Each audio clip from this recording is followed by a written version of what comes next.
I don't know about you, but I am ready for football. The new season is about to begin, and you can get ready for NFL Week 1 action with DraftKings Sportsbook. DraftKings Sportsbook is an official sports betting partner of the NFL, and if you're like me, you might like to take a little wager here and there.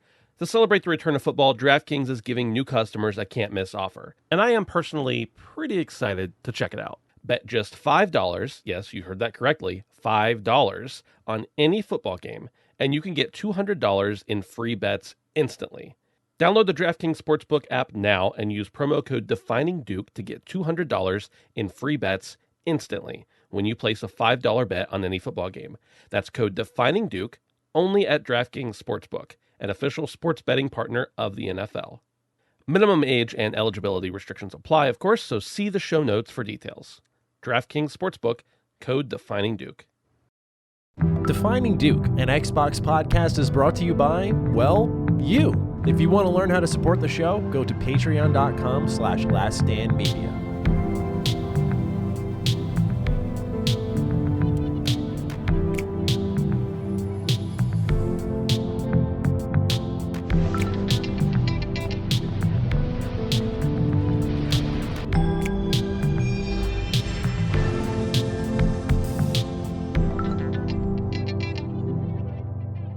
Salutations, everybody. It is Matty here today, and welcome to episode 87 of Defining Duke, an Xbox podcast. As always, I'm joined by the world traveler himself, Lord Cognito. You found yourself in another hotel, it seems. Where are you this time? Greetings from Seattle. I'm near the home of Microsoft. I'm near the home of Nintendo, Bungie. You know what I mean? So shout out to Washington. But yeah, I'll be here for PAX West, my first one. So I'll be doing a lot of coverage and one-man team like the old days. But the original nice. ILP Foundation was just me flying out to E3 saying it's a dream of mine. That was literally my first thing. So yeah, I always wanted to do PAX West. So this time it kind of aligned, and I wanted to take advantage of it. So a couple of days, some cool things cooking, you know. So we'll see. But what's been going on with you, man? I mean, I appreciate that you're keeping your true mission a secret. You're trying to see what Avowed looks like, right? That's what you're out there for?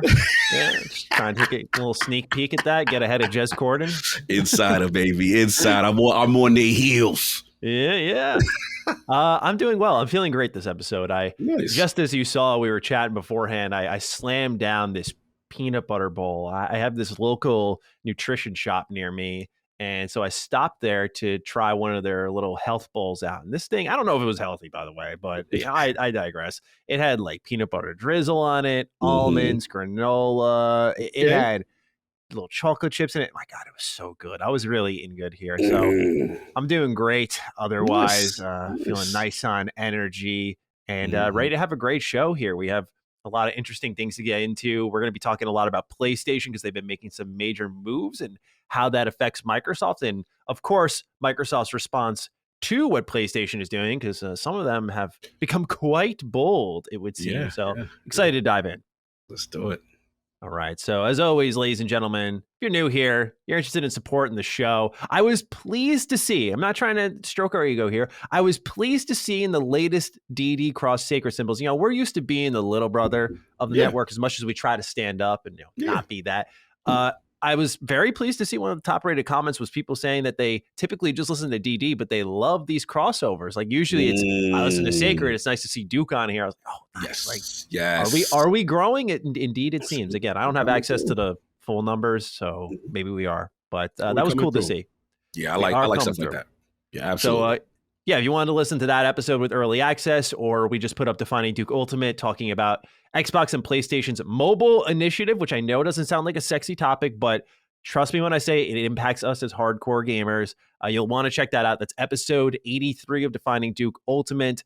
You can find it over there. A lot of our episodes don't go out on free feeds, unfortunately. So that's the best place to get all of that content with the select few that do make it through the cracks. Otherwise, you get early access on Thursdays. This is all over at patreon.com/laststandmedia. So be sure to check it out.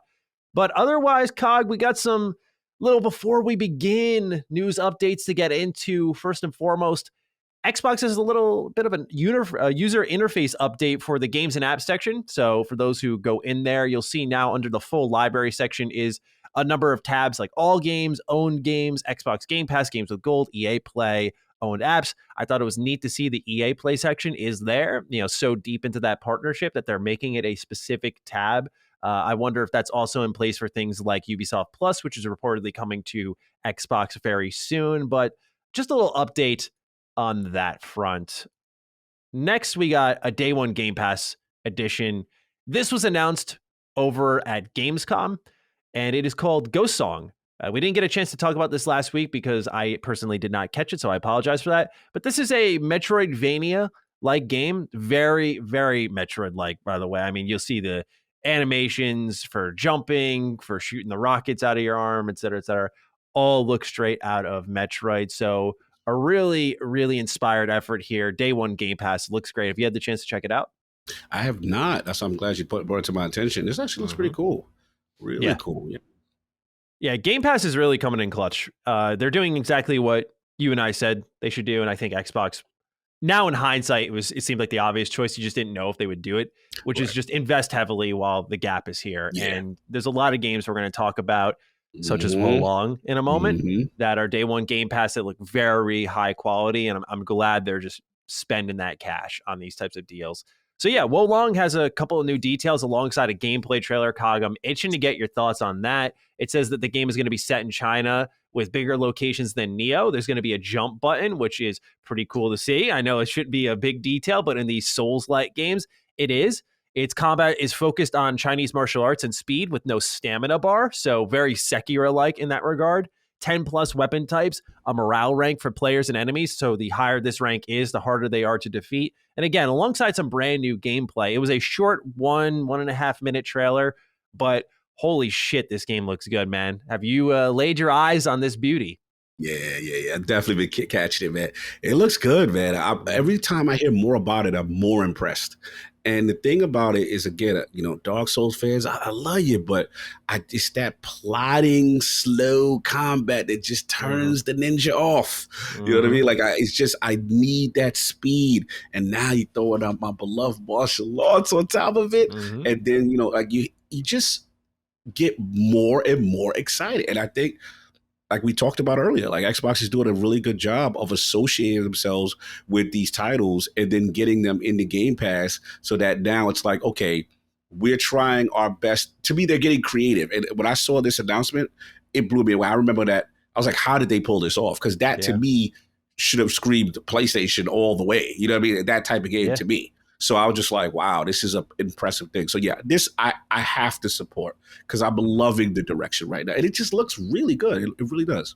Yeah, I'm hoping this leads to more people discovering what Team Ninja can do. Of course, Xbox fans will be familiar with them through Ninja Gaiden, but they sort of faded out of the background and moved on to the likes of Neo, which was also superb. Neo 2. If it wasn't for Persona 5 Royal, which I think is one of the best games ever made, Neo 2 would have been my game of the year that year. Like, it is it is extremely good. They are an exceptional developer, and I'm hoping Wo Long really expands the visibility of that studio because, again, super talented. It's looking very Sekiro-like, as I mentioned earlier, with the stamina bar, but the combat, you saw a lot of slick dodging and kill blows being done. I was all about that. When you combine that with co-op moves, they showed some of those off. It looks marvelous. I know that they have been accused of sort of following in the footsteps of the Souls genre too much. Again, you're seeing here, like, they're borrowing cues from what we saw in Sekiro, but that's why FromSoft is paving the way. And I think, as, if you will, and I think this degrades their work, but imitators, they do a phenomenal job. But the way they carve their own path, to me, is the speed at which the gameplay is at. I know you talked about slow and plodding. What's great about Team Ninja games is they're very Muso-like. So a lot of the combat, like those animations that you would see in a Muso game, are used here. So they're fancy, flashy, very anime-esque. And that's why you'll see in the trailer, there's these elegant dances they're doing as dodges. And I just love the direction they're going in here. So very, very excited for this game. Whether or not it was day one on Game Pass, it has firmly rooted itself as one of my most anticipated games of next year. Oh, absolutely. Now, there's a game that's seemingly still coming out this year, Cog, that is one that it's easy to forget about, but it's going to be a day one Game Pass game. That's Atomic Heart. It got another trailer. It's at 3 million views now. Another sneaky big get for Xbox. We'll talk about viewership in a little bit because I know it doesn't gauge the amount of players, but it certainly is a good gauge on interest in a certain respect. 3 million views for this brand new combat trailer on the Atomic Heart YouTube channel. This has been long in development, long awaited. People may forget, but when we last heard about a release date for this game, it was just BER 2022. So that could have been September, October, November, December this year. As of this moment in time, they are still holding on to that date. We shall see if that continues on. But this game also looks really great. It's BioShock-like. I see a little We Happy Few vibes in it. It looks really good. So I'm hoping this can make it out, because this would be a good centerpiece, I think, for Xbox, with things like High on Life next to it to really lift up the service. But have you had a chance to check out this trailer? Yes, this looks phenomenal. I remember it. It looks better and better. It's probably one of the most creative sandboxes I've ever seen. Like, just the sheer amount of things they're doing. I like the whole story. Kind of like, I always like stories where the machinery takes over or becomes self-aware or sentient. You know what I'm saying? And now it's like, yo, what are we gonna do to handle it? And the amount of things your character, the protagonist, was able to do, and then just the enemy design, I thought was very unique. And you mentioned High on Life, which I thought was a good analogy, is that what I love from this new generation of Xbox, of what they associate themselves with, is titles like that. Like, these titles you don't think historically, coming to Xbox platforms kind of thing. And I just like it, man. I love to see these type of genres. This game looks really phenomenal, but I'm with you. I don't know about this 2022. Like, I hope to be wrong. Like, they are too quiet. I mean, they dropped the trailer, okay, but what we hearing is this is still supposed to come out and they give a hard and fast date? Yeah, man. What's going on? Yeah, they're saying it's supposed to be this year. If I had to put my money on something, High on Life taught me, and Smash Bros has taught me, December, man. It seems to be the Halo Infinite, December. I don't think these companies are that scared to be close to Christmas anymore.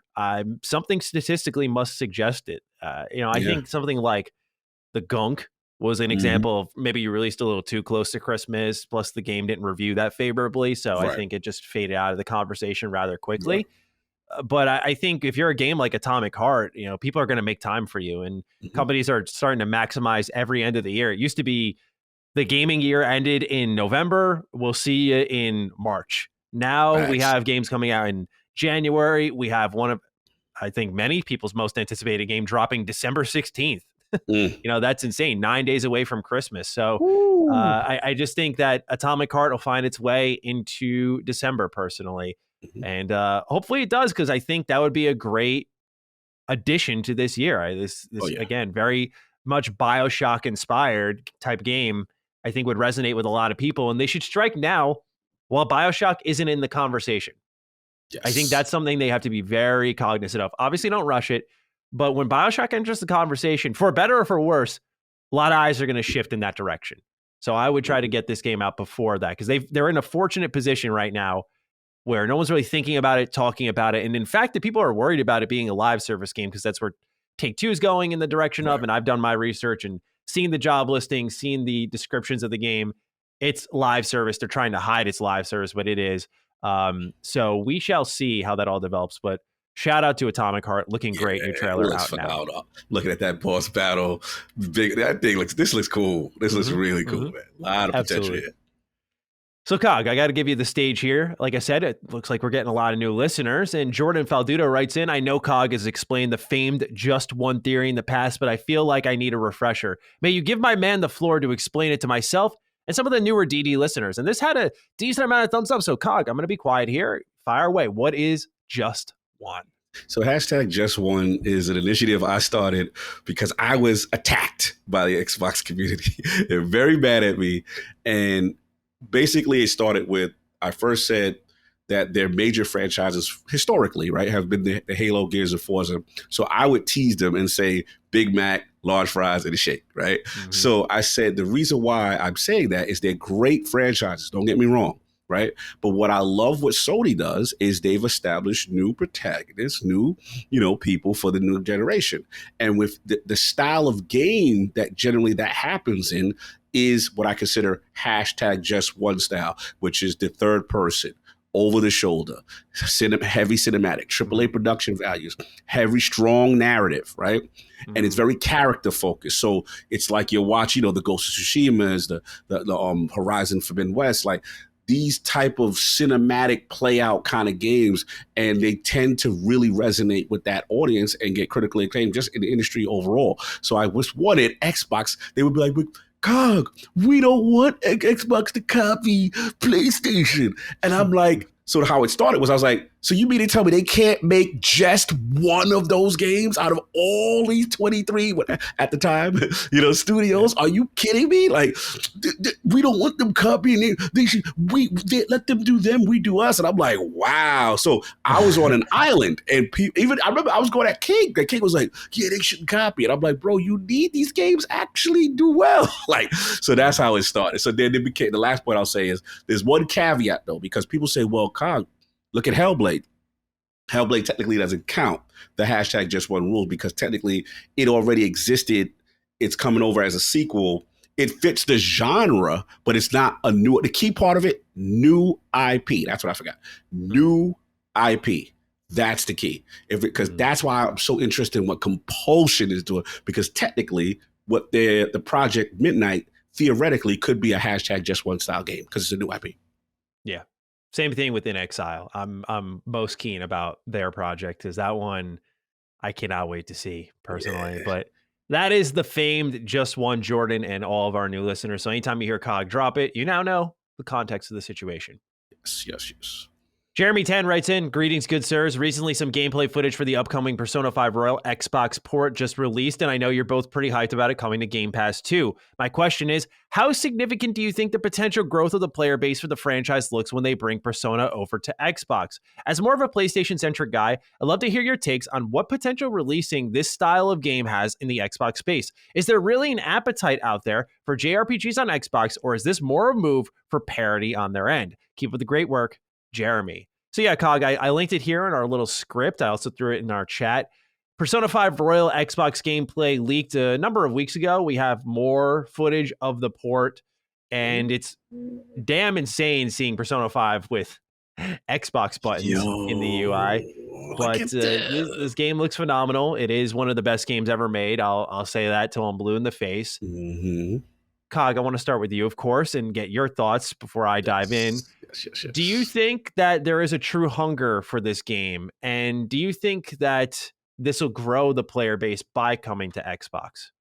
I'll say something controversial. Not initially. I think it's gonna do it a different way, because to me, if it was just, all right, Persona 5 is just coming as a port, that's the end of the day. I don't really think the player base grows because of just it being on Xbox. What I do like is the fact that they made it on Game Pass, because the fact that it's on Game Pass now, it's like, okay, you may have people who are completely unfamiliar with the genre and now have no barrier of entry, little barrier of entry to go and actually try this game. And the hope is, I don't expect this massive spike, but what I expect is those who try, now potentially Persona 6 comes around. You've already established where you can play the game on this platform, and there's a history there, and you're trying to get that next wave. So I think it's a building block kind of a thing. That's how I look at it. But hey, I'd like to be wrong. I'd like to wake up and Mr. Matty Play tells me the news that, yo, Persona, 5 Royale did all this engagement on Xbox, or it's in the top such and such play. I'd love to see that. That would be a huge surprise. But I'm going to temper my expectation there. But I do think Game Pass for me is the key to getting more awareness overall for the long tail. Yeah, I'm with you, but I'm caught in the middle right now because I saw some statistics that are very much a narrow point of view, but it could be telling of a particular situation. Now, the reason I call it limited is, it's funny, it's the second time I've mentioned YouTube viewership, but I think the disparity in viewership on PlayStation Japanese games versus Xbox is telling. Right now, Wolong Fallen Dynasty official gameplay trailer on the Xbox channel has 57,000 views. PlayStation, Cog, give me a guess. At least 1 million.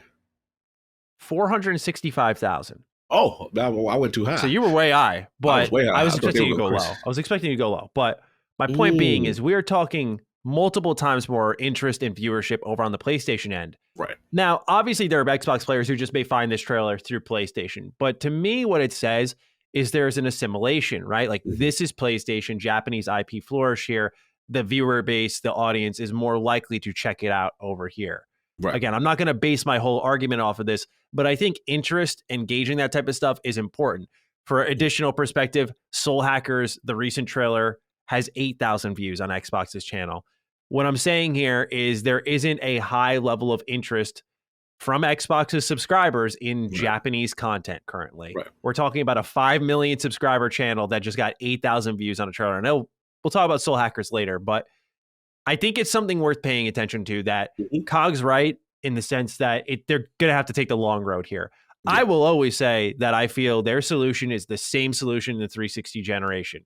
Exclusives. I think day one Game Pass is one of the ways we do it, but I think until you have committed in the level of saying we are presenting new, exciting JRPGs that you can only experience here is when you're going to start to see that growth there. Otherwise, they know one way or another it'll come to their other platforms. You have not created a compelling reason outside of value, which is very important, but you haven't given them the number one driver of console sales, an exclusive offering that is not available anywhere else to make Japanese gamers, fans of Japanese games, buy your console. And I think until they start doing that, you're not going to see the growth there.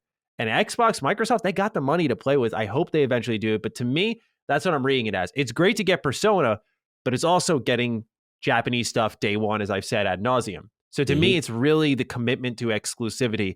That's when you'll see growth. Xbox getting Persona 2 years after its launch is great, but it's not the image of, oh, we just got it. That you want. Right. You want to have the image of we're there day one and we're providing exclusive opportunities for our Japanese gamers. No, I think you make a fantastic point. I think that's the realistic point of view. And I will be clear, like I feel like they have to start, like they're so historically bad in the region and in that genre that they have to start somewhere. So the way I look at it is like, I'm going to be looking at my favorite game that Matty hasn't got to yet, Yakuza Like a Dragon. Oh no! Don't worry, I've set myself up to answer the bell again. Yes, I can't wait. I saw the notes. So my thing is, like, I look at, again, introduced on the platform, then eventually came to Game Pass, whatever. Now my curiosity, now that the Xbox base has familiarity with it, it's been out for a while. What happens now? Yakuza Like a Dragon 2, which we already saw the screenshot they're doing. You know what I'm saying? Like, so I'm wanting that's going to be the tell, right? And I know where you're going with the exclusive to them, just them. I just feel they're not there yet. We're still a little bit of ways because they're so anemic that it's just about right now. We just got to get to the parity. Easy for me to say. Yeah. But I agree with you though. Long term, that's got to be the play, so that you go, oh, okay, that. They got this. This is Xbox exclusive. This is only going to their platform where they have that level of investment. Yeah, I think that would be really fruitful long term. But we'll see. Yeah. It just depends on how long they want to take to get there. They can certainly take the Game Pass route. I think it'll build it up. It's just going to take a while. And you're going to create a different expectation of people who want to pay for the service, but not the game, which is a whole other separate thing we've talked about here on the show. So do you want to create those compelling exclusives that are not only available exclusively there? I'm sorry, I misworded that. Do you want to create compelling exclusives, or do you want to offer day one Game Pass? Like, which audience do you want to attract? And that's the thing, because right now they're targeting third party day one with like Lies of P, with Wolong, and that's huge, man. Like, huge. Some of the best looking games to come to the service, it seems. Like, I cannot wait. The fact that they've really scaled up what they're offering, where I look back to think that people were arguing with me when I said, hey, Outriders is great. I love Outriders. It's one of my top 5 games of the year, but I knew it wasn't of quality. Something like Dark Alliance, I said, they have to be giving us better. And people fought back. And now we're looking at Wolong, Lies of P, and I can't believe that people thought we weren't worth getting this type of stuff. So it's like, now let's take it a step forward, right? Let's go into the exclusive category, because there's no cheap alternative around it, is how I view it. Not to be stubborn here, but game development's always going to be expensive. There's no ways of working around that. And if you want to bring attention, you're going to have to make that splash. And that splash may be a Lost Odyssey style. Like, this is a high value game with a lot of budget behind it. And it's almost like a prestige project, which exists on various video game outlets. Like, well, we know this isn't going to do numbers, but it existing serves to lift up the site because we're doing a variety of things, and some of those of much higher quality, more passion projects. So I don't know. It's just my 2 cents on it, but there's a reason why I run a show and not a business. As I said, the business guys ain't gonna like you. Yeah, no. They will run those numbers by me and say, no, sir. They'll say, but the passion, man. But the passion and love for the community. All right, let's follow up with Running Man 13. Howdy, Dukes. Just wanted to follow up with the plumbing conversation from last week's episode. My work requires me to travel to various countries around the world. At some places, we are instructed to put our paperwork, in quotes, in the bin, as if you try to flush it away, you will block the toilets due to the plumbing being rubbish. As you can imagine, this gets nasty when the toilet blocks are communal and you have 60 to 100 guys per accommodation block and 10 available toilets. Side note, it was great hearing Lone back on the podcast and was giving me flashbacks to the Fallout 4 speculation days on Ham Radio podcast. Keep up the great work and have I need to go do my morning business, but all the rubbish bins are overflowing kind of day. Thank you for writing in, Running Man. I'm glad to provide the nostalgia for you on Ham Radio. I love uniting with Lone. It's such a good time. But yeah, he was excellent. Cog, man. I mean, look, this is kind of what I was trying to inch towards, but you and Lone were putting up the nice guy guards on me. I was, these bins filling up with poop wipes, and it can get nasty in a public space, right? You guys are thinking about the home environment. That's one thing. But what happens when you're sitting there and staring across from you on your porcelain throne is you just see like peering out of the trash bin, like slightly tinted brown tissue paper. No. And you know it ain't yours, man. Nah. No, what you did. Like that is not a goal. That is that makes me queasy. Like, that makes me uncomfortable. The fact that there's a bin for that, like that, I ain't feeling that. And if it's a little full and you gotta like kind of stick your hand in there to like drop it. Come on, like, this is the things that we didn't think of last week, and I had some time to really marinate on the subject. Here we are now. And the person who's responsible for managing the ish bins. Nah.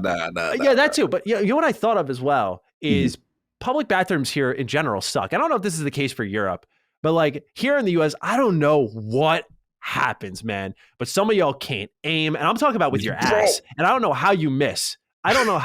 You are sitting, it is a slam dunk, right? It's an open net. And you are firing way off to the left, just doing fadeaways.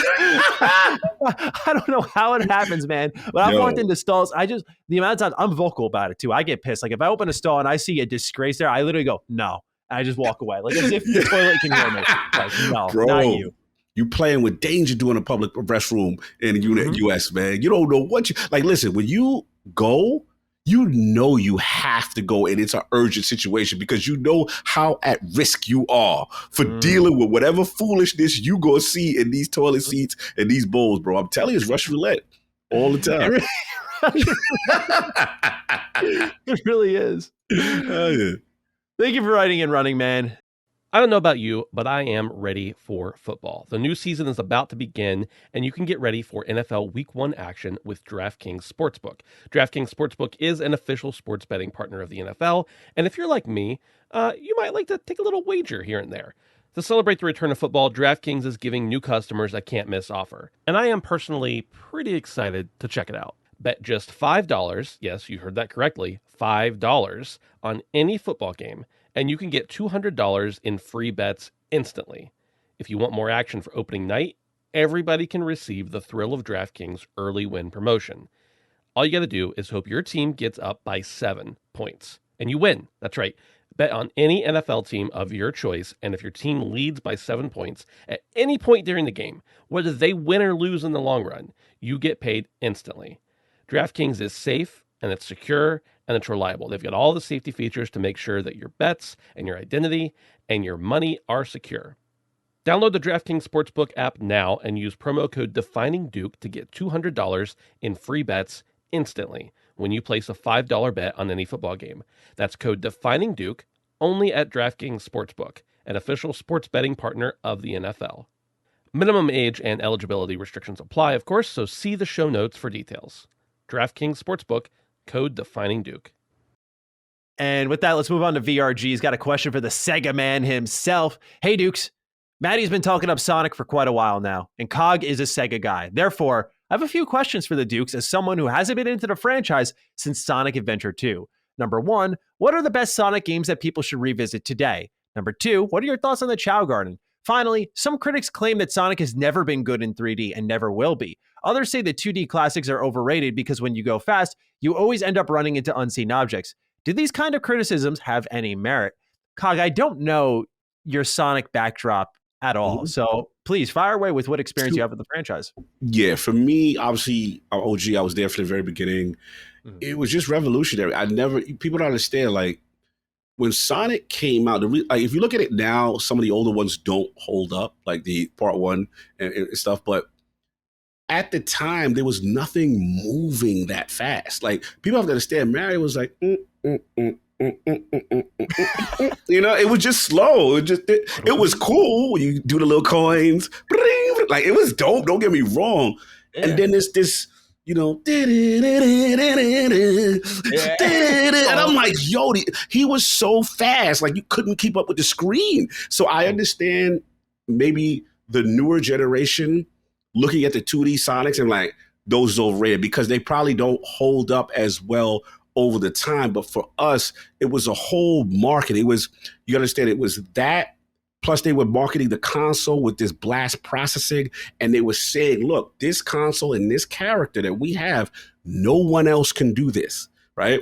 And that's what they used in the Great Genesis versus Nintendo battle. But as far as Sonic games, yeah, the Sonic 1, 2, I like Sonic Mania a little bit. You know what I'm saying? The Adventures, 1 and 2. Yes, I tend to lean more 2D Sonic. I do, but I like the 3D ones. I'm not a guy that's like, yo, what they doing? You know what I'm saying? Like, just like, I'm not gonna lie to you. Every week you talk about Frontiers, I get a little bit more excited. And I see more clips. I saw some clips with him running around in them streets and like that. The highway level, whatever it was I saw, it looked really good this week. So, yes, I would say get in there. It's subjective for certain things, but I think now the 3D crowd, I think, is kind of winning now. I think they're winning now overall. But where are you at? Yeah, I'm very pro Sonic 3D. Yeah. I think Adventure 1 and 2 are really great in their own respects. I think Adventure 1's my favorite, but Adventure 2... it's funny because a lot of people are very pro Adventure 2, and I think it's because of the story, which is legitimately good. Like, I do recommend people try out Adventure 2 if they haven't. As someone who didn't like Sonic for a while, Adventure 2's story is what kind of pushed me over the edge and went, all right, I really like this franchise now, at least the older games. But Adventure 1 plays the best, to my experience, because it has more levels focused on Sonic, whereas Adventure 2, you play as Knuckles for like an hour trying to find Chaos Emeralds. It's not great. But... to those who are looking to revisit older Sonic games, it really depends on your taste. I'm not a 2D Sonic guy for the exact reason VRG mentioned. A lot of people will say the same thing. I hit stuff off screen constantly. I can't keep up. And I think it's a product of its time, which isn't a bad thing. It's just not what I'm into. I need to be able to see where I'm heading. And until you memorize the levels, then you can anticipate that. And some people argue that's the skill gap. And to me, it's like, well, that's bad level design, at least on the first time around. I don't think the intent of design is for me to run into things, as I'd love to believe that's the case, but I could be wrong. But I don't think it is. So to me, the older 2D Sonic games aren't why I'm there. I think it's more so for the pain of seeing if they can replicate greatness again, like many other Sonic fans. If you were to come back into the modern Sonic games, VRG, I always recommend to people Generations. It's got a really ass story, but it is so fun. It is probably, in my opinion, the best 3D Sonic game that exists. A lot of people are very big on Unleashed because it's the last time they tried to tell a story, but I think the story in that game is laughable. So I would say stay away from that. It also has like the best soundtrack, but it just is buried by this awful combat track in the Werehog stages. So again, Sonic Generations all the way. You'll see levels that you remember from when you were younger. From the older Sonic games, they take one from each of the Sonic games, like even 06, they borrow that type of stuff. So definitely check that out. It's back compat on Xbox Series X, FPS boost to boot. So that's worth a look. Maybe Unleashed is worth a look because of that as well. It's also FPS boosted. For those of you on PC, I'm going to make an obscure suggestion here. It is the best feeling Sonic game that Matty has ever played in his young Sonic career. Sonic P06. Go look it up. It is a remake by one gentleman who is remaking all of Sonic 06 in Unity. But here's the catch. Right now, it's in the stage where it's just the trial select mode. So you can pick all of the levels in the game and play them all with none of the bullshit story. It feels so good. It's unreal. It's not an official product. So please do trust me on this. This is a bro trust me moment. If you are giving Sonic a chance, the music in 06 always kicked ass.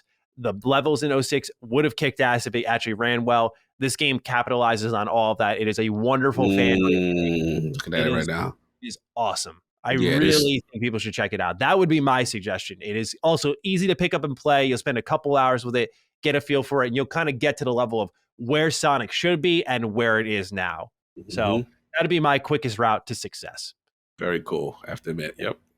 And then the Chow Garden, I'm not crazy about, but I can get into that in my Retro Rebound video, which is available, VRG. You should check it out. Salute. Check it out, man. Support. All right.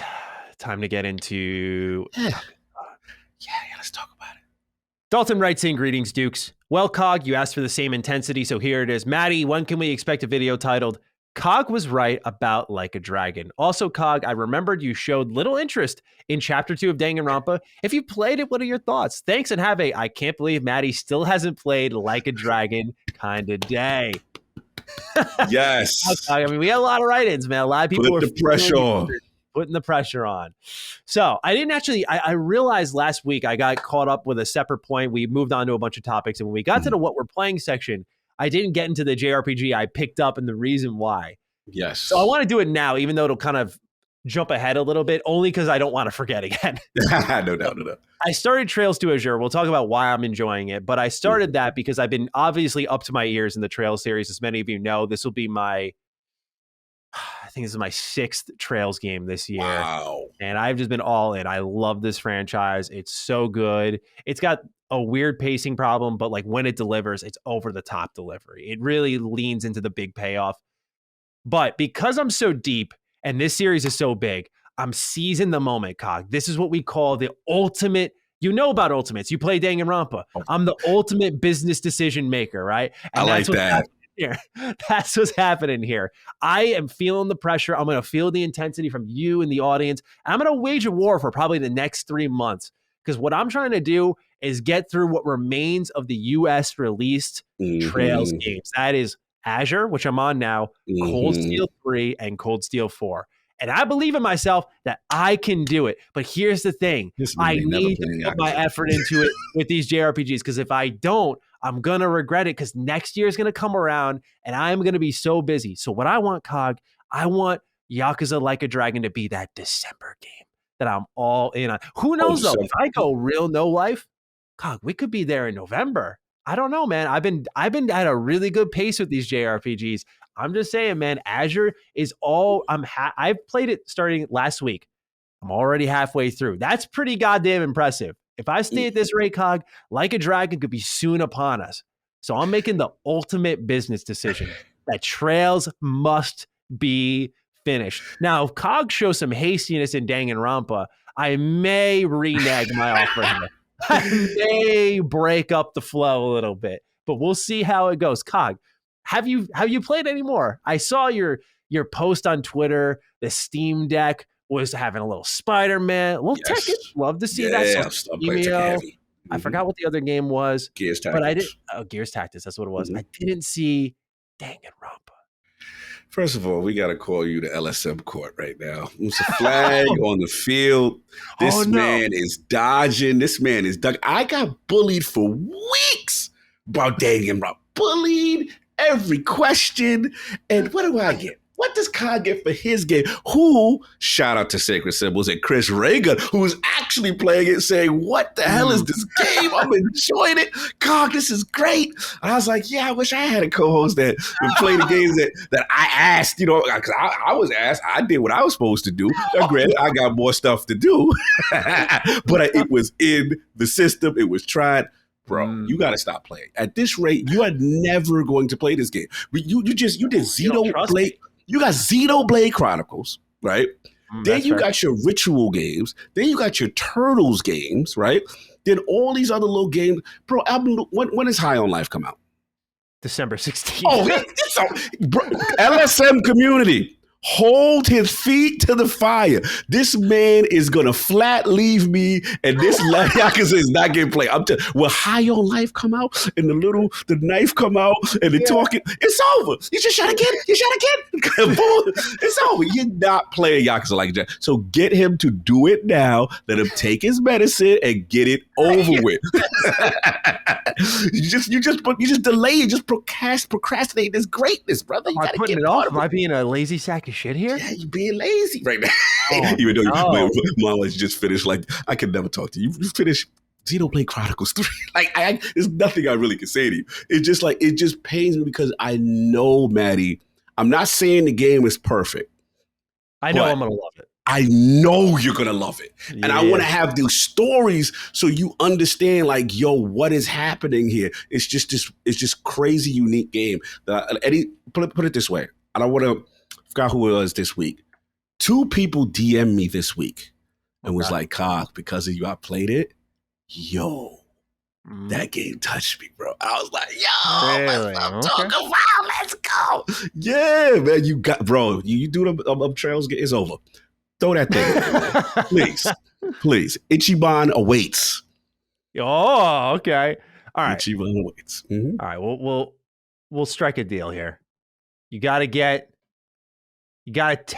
dip your toe. I'm not even going to put you on the finish line. You got to go to the tryouts of chapter 2. All right, say no more, say less. He's going for it now. Shit. I'm tired of you. We tired of you, bro. We downloaded it back with the Steam Deck right now. You deleted it. No. The only reason why I deleted it, not because, don't listen. No. That sounded wrong. Not because I didn't want to do it, because I played it over on Little Man, because I was like, look, I want achievements for it. So what I did, remember I told you I wanted a fresh start. So I put it, I got Little Man, and I said, Danganronpa, you go back, you go here. I love that. You know what I'm saying? That's where you go, because I'm going to respect you, and I'm going to start you over with a clean slate, because mentally I was already slandering, and I was loving it. So I'll do the chapter 2. If I do chapter 2, I'm free. I don't want to see this Yakuza Like a Dragon or your joint, bro. I want to see this on the topic list. In the what we're playing section? Yes. I need at least a couple of hours. Come on, bro. The thing is I know I'm going to go all in. Maybe it's a post Azure game. I don't know. All right, let's go. We'll see. I got to keep you on your toes. No doubt. All right, last question. We'll get into what games we're playing. Quality of Freak writes in, hey there, Double D. I've come to ask you this week with a grim realization that necessitates education. Over the months I've been listening, I've noticed Matty has an inclination towards properties with animal protagonists, like Sonic, TMNT, and technically SpongeBob. Now, a sponge is not an animal. Let's stop there. Anyway, he says, Matty, it's time to come clean. Are you more of an April O'Neil fan or a Rouge the Bat kind of guy? Are you a furry, or would you consider yourself to be a furry adjacent? I'd like to say no judgment, but I leave your fate to Cog. I just remembered who won the Subway Series in 2000 kind of day. Oh, that's low. You was doing so good. Then you had to stab us with that one. Damn. You didn't think someone writing in about furries would be poking fun at a Subway Series in 2000. Yeah, I can understand with my preference in video games and in properties that you may assume I am one to love animals a little bit more, especially because I say, if I was not to be doing this for a living, I'd be working with animals. The answer here, Quality of Freak, is I'm an April O'Neil guy. Oh. I care for animals more than humans. That's just the reality of who I am. It's funny. I'll see someone in like a fight video get knocked the hell out. I'm like, oh, nice. Like, let's go. And then my friend sent me a video of a bear beating up a moose, and I got pissed, bro. I was like, don't fucking show me that shit. I was like, don't do that. I get so mad at that stuff. It's Mother Nature, right? I accept it exists. I was like, do not show me that. It bothers me so much. It is one way to get under my skin. So I'm very protective of animals. And I don't know if that's why I'm like a little sympathetic of Sonic, a little sympathetic of TMNT, or I guess technically SpongeBob. I think it's what we call Quality Freak. I'll call it as it is, child at heart, right? I'm out here grinding anime. I remember Carrick used to make fun of me because he watched all these normal shows, but anything I suggested, was animation, was like cartoons. It was just, I like the moving image of with the color splashes. It's just always grabbed me. So I think it's just a child at heart, and you're seeing it all at work. What you call it? You and King are 100% in alignment. He never lets that aspect of himself go, and yeah, man, he loves that stuff. So yeah, don't be ashamed of it. I love it. And it takes you back to those times when gaming was just pure and fun. Love it. Yeah, I agree. All right, let's talk about what games we're playing. We still have a lot to get through. Cog, you were up first because you're on the road, and I see some games here that you've gone through, one of which I have played. So yeah, look, man, Destiny's back. It's back, new season, and they brought back one of I always talk about the Destiny raids are what I consider the pinnacle content of Destiny that most low percentage of the player base have actually played, and there's always this great debate.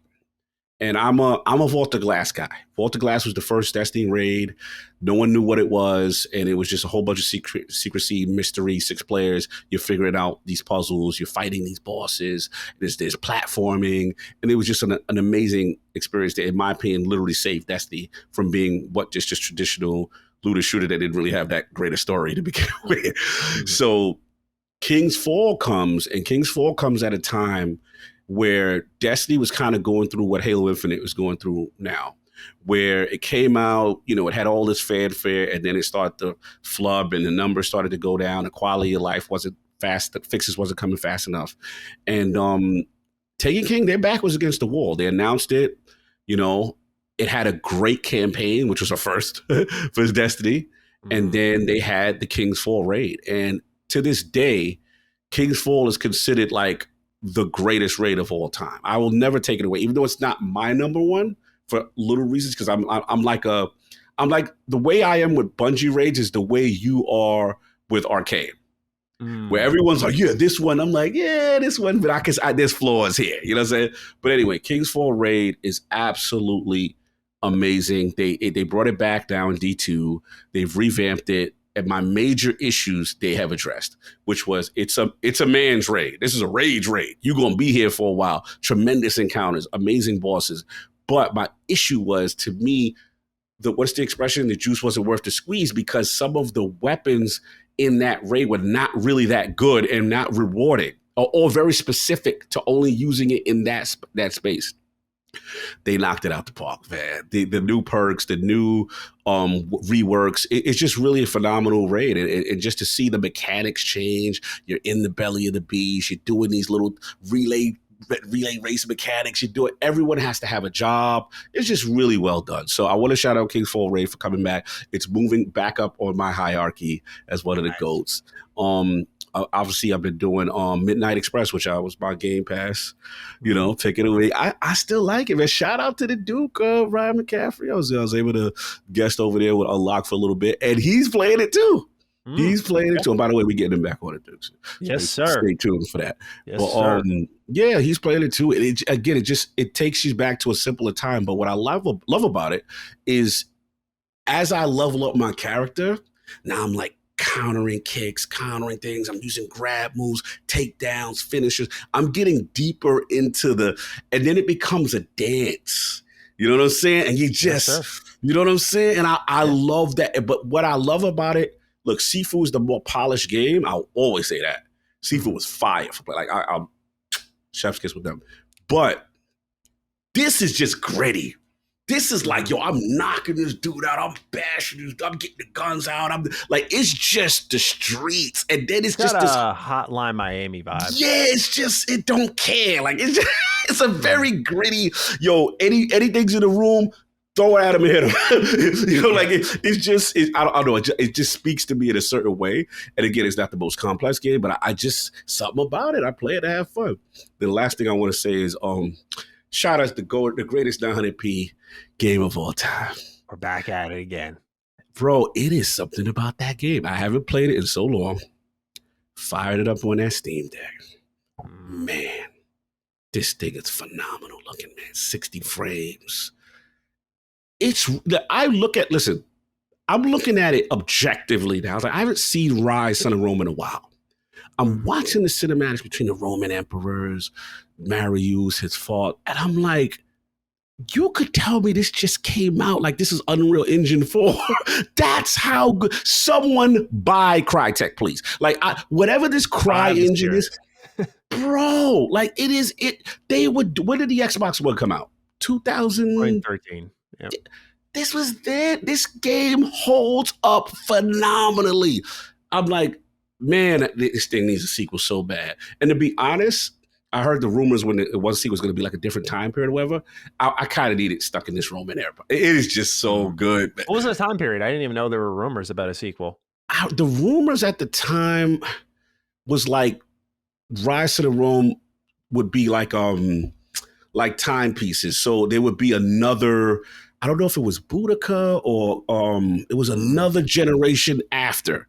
And then it would take up a mantle with another protagonist kind of a bit. And, look, I'll take it if just so it can exist. But yeah. I want this voice actor, Marius that's what pissed me off, man. I'm playing this game. Mm-hmm. And he's like, Centurions.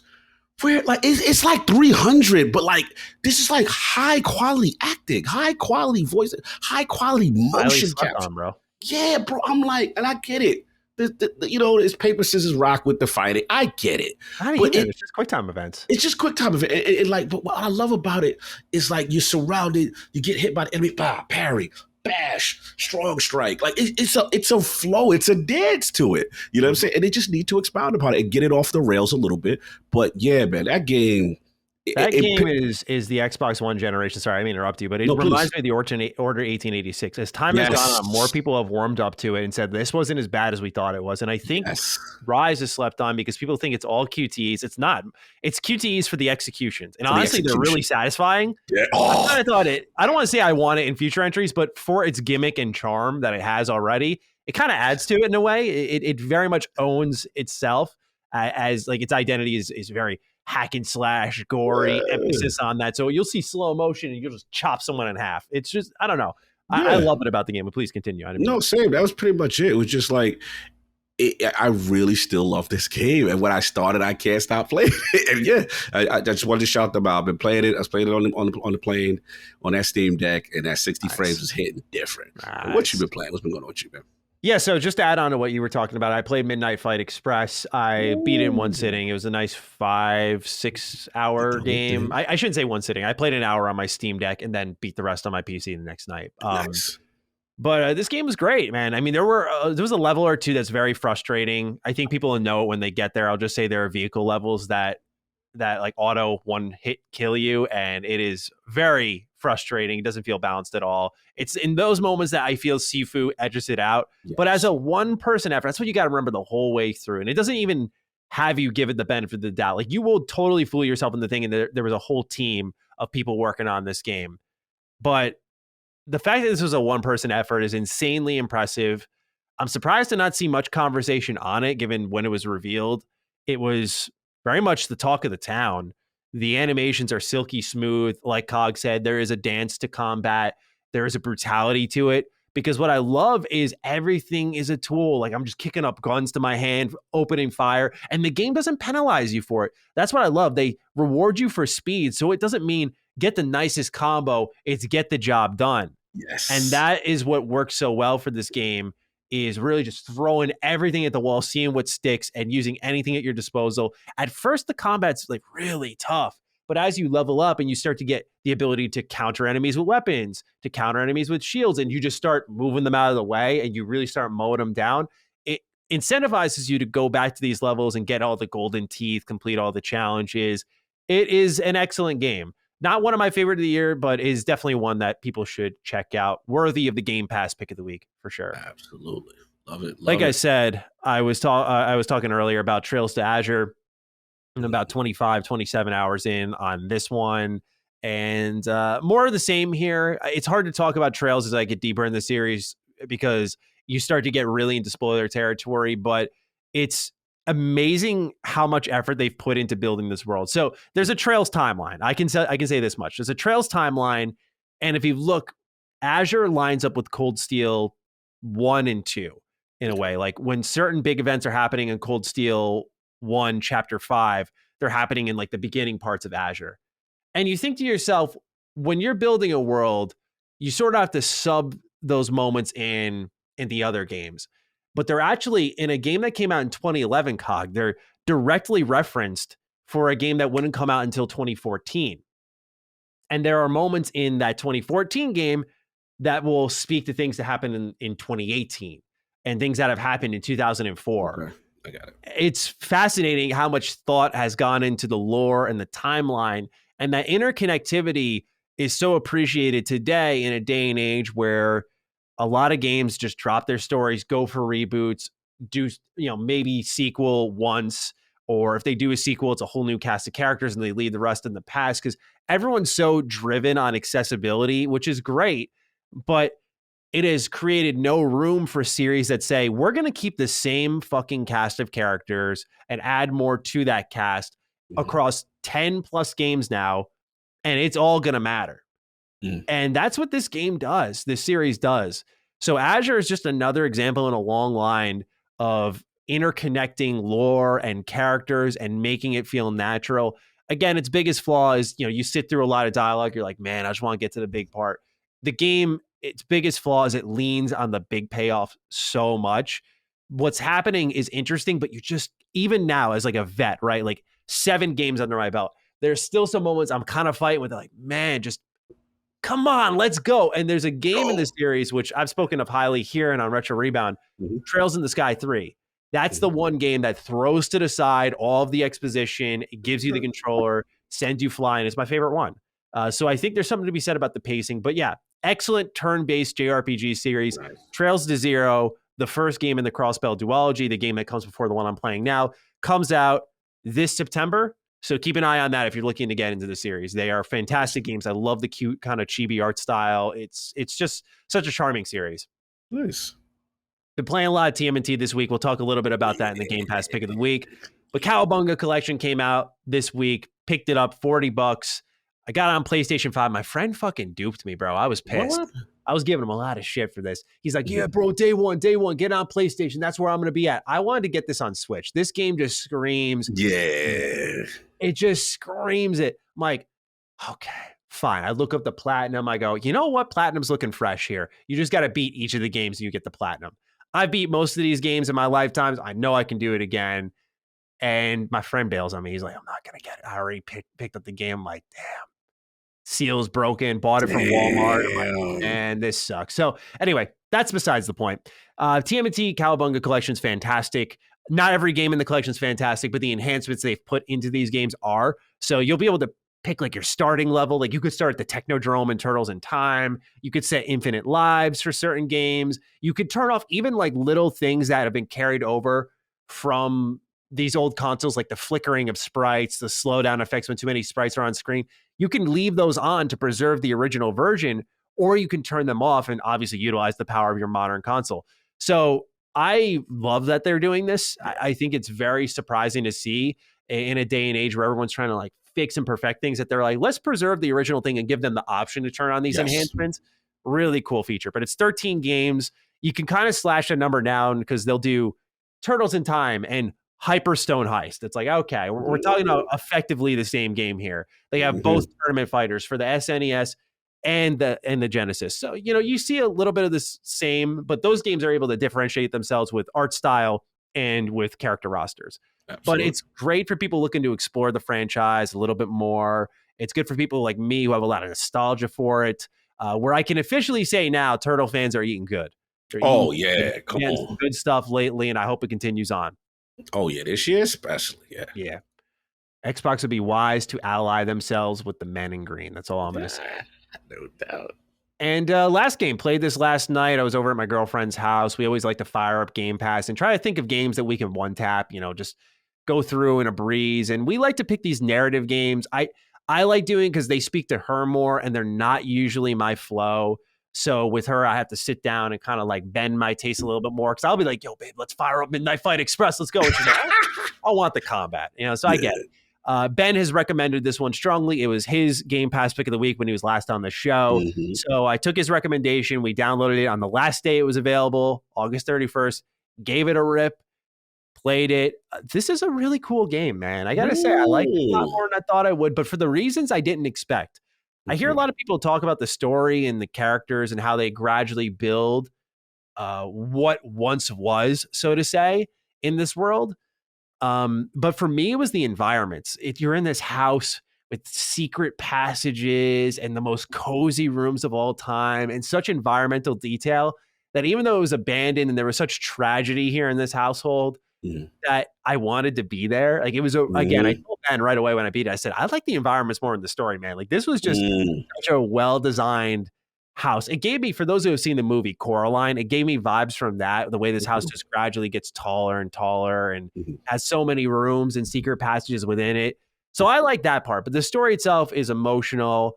It's about this girl, Edith Finch, for those who don't know, and she visits her childhood home that's been abandoned for 7 years to try to learn the backstory of her family. And I'll kind of leave it there because I think anything more would spoil it since it's such a short game, but it's a worthwhile adventure. I would say it'd be a great game to go download on Game Pass. It's not there anymore, but I would have been happy if I paid the price of admission. I think it was a $20-ish game. You could probably get it for cheaper now, and it's definitely worth that. It's a short, bite-sized narrative experience, very high quality. They do some like shifts in art style when you visit certain memories. So it's very cool. It's got a very particular vibe, and I definitely appreciate it for that. So great suggestion by Ben, and a nice little sit down with the lady for a fun narrative-driven game.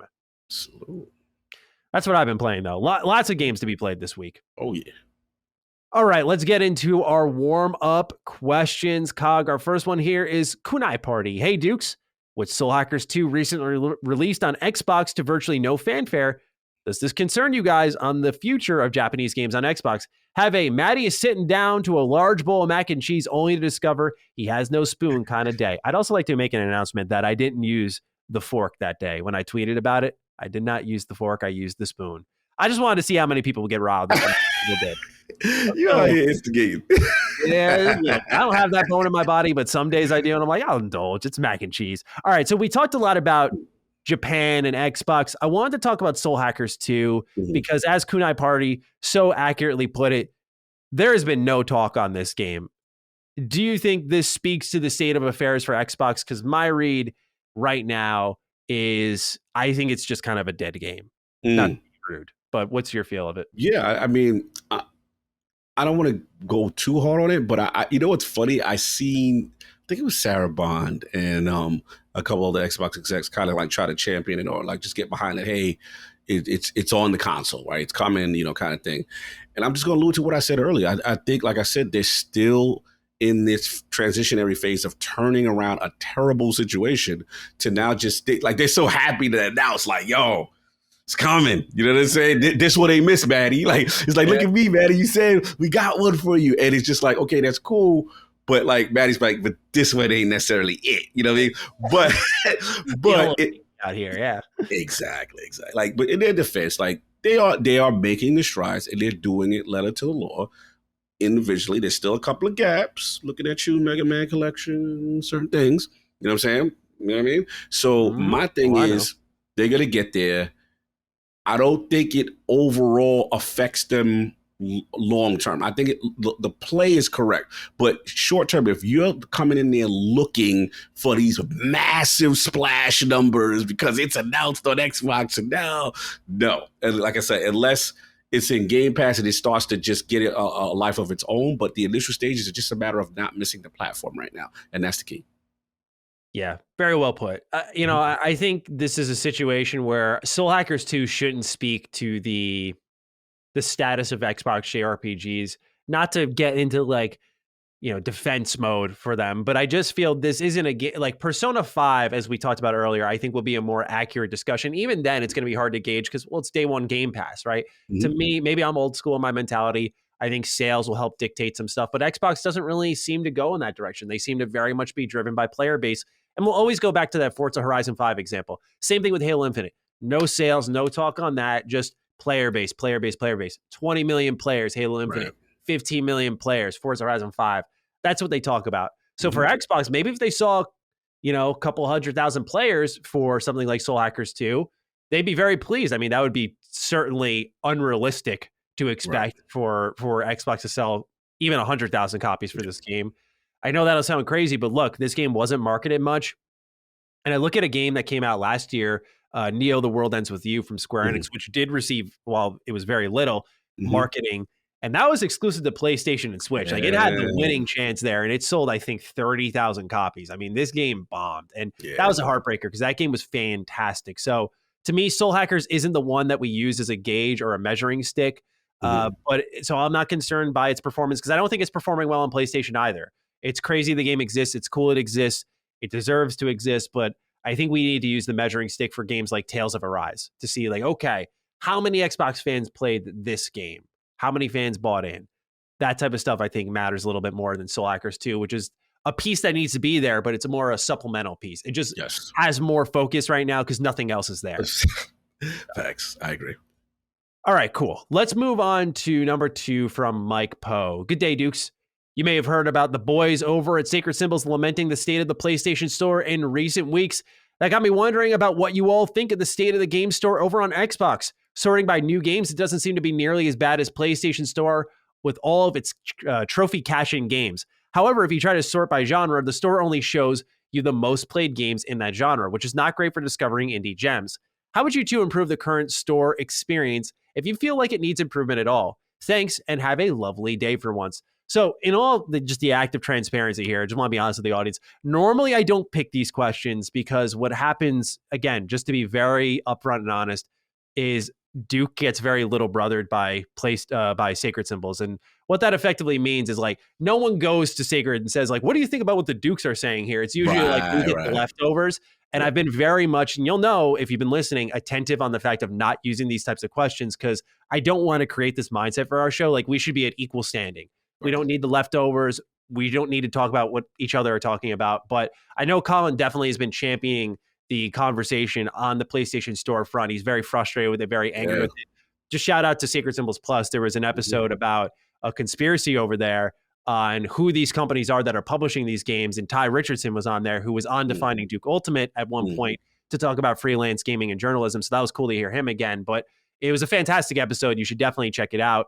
But normally I don't pick these topics just because I think we all deserve to exist in our own space. But with that, I did want to dive into this because the storefronts are in vastly different places. Just on a surface level discussion, Xbox's store is in a much better place than PlayStation's. I think that's a number one driving reason, not number one. That's one of the leading reasons why indies are coming over to the platform, because indies are not pleased with PlayStation in general, not generally speaking, but a lot of them aren't. But being able to discover your game is a key component of it selling, of course.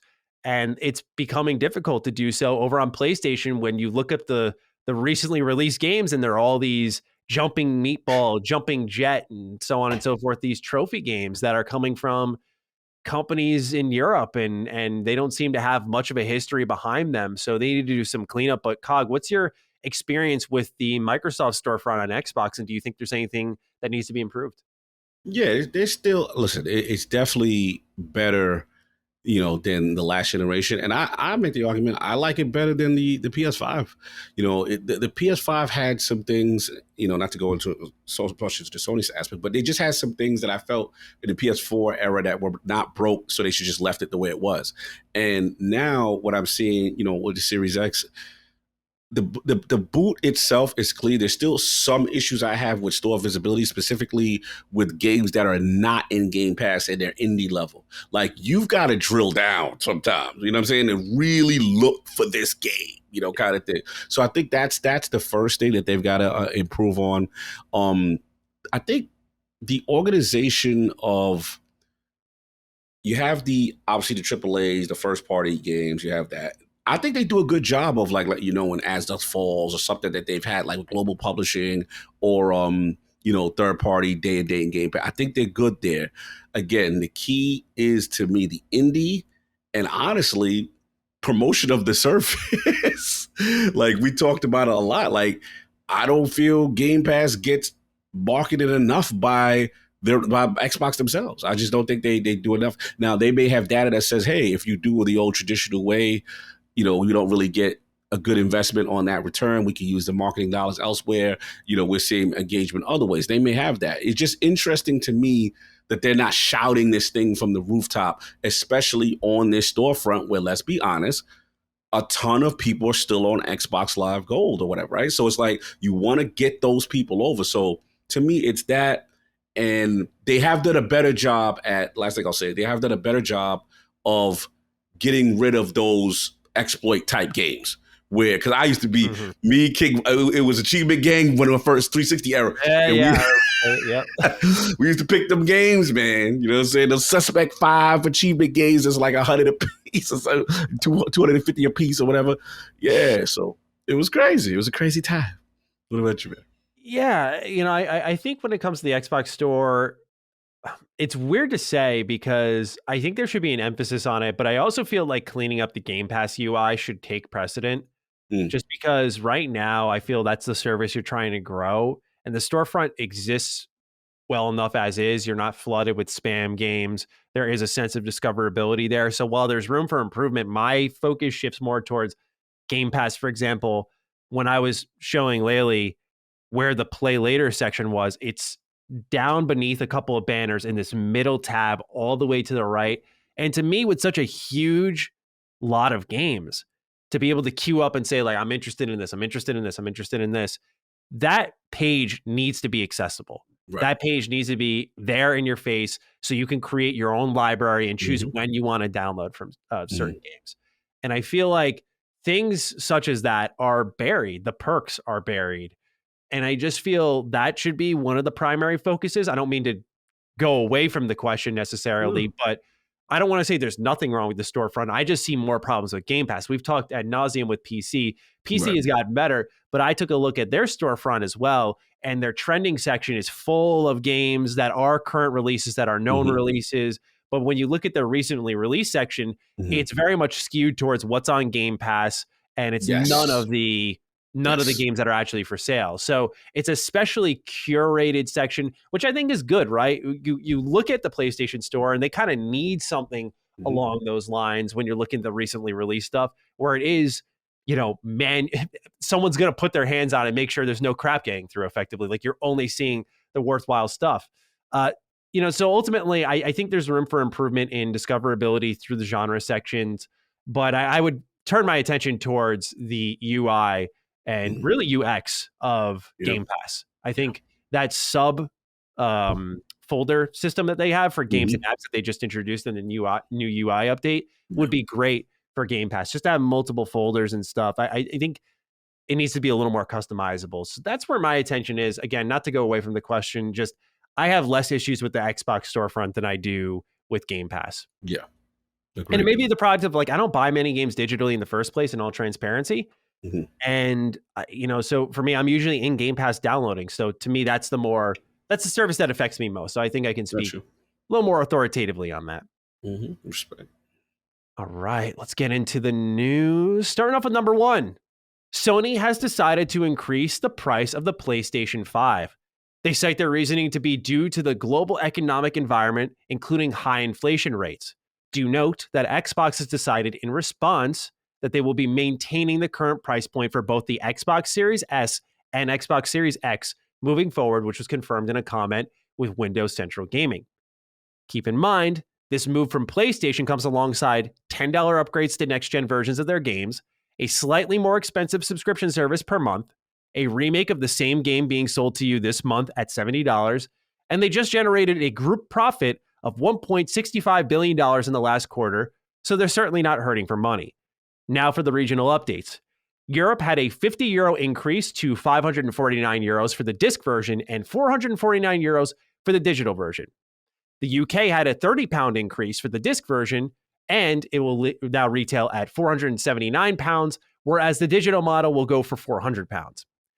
The Japanese version will go for 5,000 yen for a 5,000 yen increase to 54,980 yen for the disc version and 44,980 yen for the digital model. In China, it has received a 400 yuan increase to 4,299 yuan for the disc version and 3,499 yuan for the digital model. In Australia, it received a $50 Australian dollar increase to 799 Australian dollars for the disc version and 649 Australian dollars for the digital model.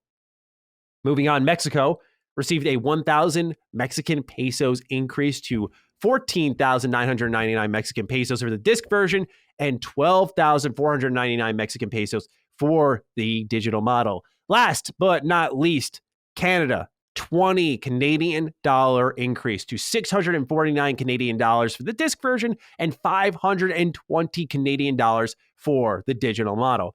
To cement their drive for more recurrent revenue, Sony will be exploring the live service genre in earnest, as they have stated they will be making 12 live service games by 2025. They secured a foothold in that area by acquiring arguably the best in the business in the name of Bungie. Now, they continue their shopping spree by snagging Savage Game Studios. This is a mobile game developer, and Sony has confirmed upon their purchase that they are working on a mobile AAA live service game. However, they were also on the back foot with this announcement, as it also featured them saying how this initiative won't take them away from the narrative-driven games that PlayStation Studios is known for. RK128 writes in, "Hey Dukes of Inflation. With Sony giving a price hike to most major markets and Xbox not following suit, it really confounds me how Sony continues to get away with their arrogance. It seems that every single month or week, as Iron Lord's king somehow finds, there's news of Sony messing up or showing their true greed. How long do you think Sony will get away with this? More so with Xbox being very consumer-friendly this generation. Have a Jim Ryan is snitching kind of day." So, Cog, there's a lot that I read there. I want to give it to you right away. Of course, the investment in the mobile side of things we talked about extensively on DDU this past week. So we'll get into that. But I also want to hear your thoughts on the price increase for the console here and what this means for Xbox moving forward, because they are in the positive light right now. Literally, man, this is you couldn't have crafted a easier marketing and PR layup for Microsoft to take full advantage of, to be honest. You know, it's on them now to package little man and say, yo, we're the best value in gaming. You know what I'm saying? Like, you could run out of here right now, $2.99, and have this service. And then, by the way, you know, Call of Duty and all this stuff is coming. And, you know, you have that aspect of it. But look, this price increase by Sony is definitely rocking the communities right now. And I think what it is one half that is defending it, you know, and talking about the economics of it. And then there's the other half that I feel represent, okay, you know what?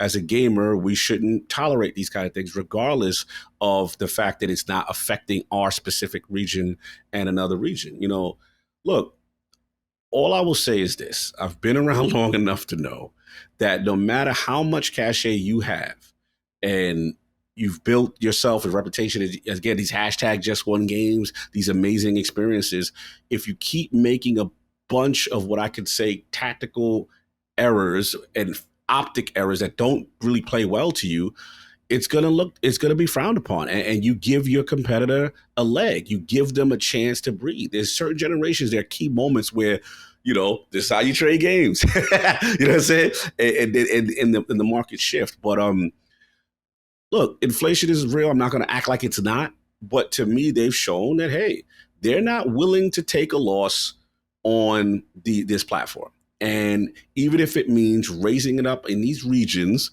interesting that the US did not get touched, where it's a bit more competitive with Xbox there, and they want to hold on to that. So I think it's all, the ball is in Microsoft's court to just really attack this deficiency. And because it's literally their strength, and they have a war chest as well to prove it. And then they're most likely going to have, we're assuming, these great games that's going to follow. So yeah, I don't know what Sony's going to have to respond quickly, whether it be the God of War stuff and stuff, to get their base behind it, because long term, this could be a problem. I'm not going to sugarcoat it. Like these are the type of things that end up losing you a generation, because they just keep compiling with all these things, $70 games, nickel and diming on upgrades, and you know, you don't have a true smart delivery system, and it starts to add up. You know what I'm saying? And that's where people might. And here's the other thing: last point I'll say, you're literally giving traction now to Xbox in regions they're deficient in. You know what I mean? And not that they, you know, wanted to, but they're gonna have to deal with the repercussions. I'm curious to see how they move forward with this. Yeah, PlayStation, in my eyes, is certainly testing how far the loyalty goes. And I think we're seeing that in multiple areas. I think it's pure greed in the sense of, oh, we're going to charge you $10 for the upgrade. Like, you just don't have to do that for your customers. You don't. But something like bumping up the console price when you just had a very successful financial quarter. Yeah, Something like charging $70 for The Last of Us Part 1 remake, which I'm going to lay my hands on this week. But as someone who just played Destroy All Humans 2 Reprobed, which is a remake of a PS2 game from the ground up, and the game's framework wasn't pre-existing, and they changed a lot of things in there, and that went for $40. I know you can't anticipate that type of stuff when you decide on your release date, but to me, it creates a pretty awkward conversation of why you think you can charge that much and change the very definition of a remake. And the problem lies in the defense of these actions. The reason we are here is because of the defense of these actions, just like how Nintendo has worked themselves up to this area of everyone just tossing their hands and going, well, it's Nintendo, so XYZ. I still think we always have a fighting chance, and you can call me naive for that. But I always believe we have to call these companies to task and really assert ourselves as, no, we're not going to support these types of things. This is one of those examples where I think you're on the money that long-term, it's damaging, because when you look at nickels and dime over at the PlayStation side of things, maybe it's not that big of a deal. But when you look at nickels and dimes on the Xbox side of things, with All Access, with Game Pass, this is all little bits of value that could be going towards Game Pass, towards games there. And when you're able to pay, $20 a month for your console until that's done, no interest, by the way, and then $15 a month for your subscription service, when you're charging $50 more for your console, that pays for itself. When you're charging $10, $15 for a next-gen upgrade, there's a month of Game Pass. I just feel like Sony is putting themselves in a box effectively, and it's sad to see, but this is the new regime, and I think people are just starting to wake up to it. It was very apparent when we read Jim Ryan's comments on backwards compatibility, and I don't like to always harp on one person through one quote, because I think that just makes them a very one-dimensional figure and doesn't consider all the other things they could possibly do for the company.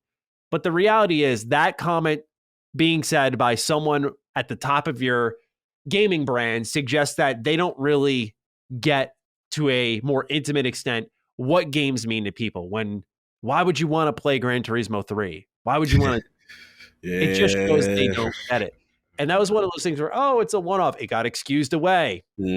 Back and forth. We're not going to do Game Pass. We don't need to do that. They have their own kind of competitor now in the subscription space. Like, you're seeing gradually them be responsive in their decision making, and that's not the sign of I think a great company, right? You lay out a roadmap and you trust in the process, but now they're seeing, this will be a problem for us in the future. We're going to do this, this, and that. We're going to instead charge this now. We're going to instead do this subscription service. We're going to try to erect it from the ground up and repackage PS Now because we don't have the time to make something else that's more native, back compat, because we fell behind because we didn't care about that.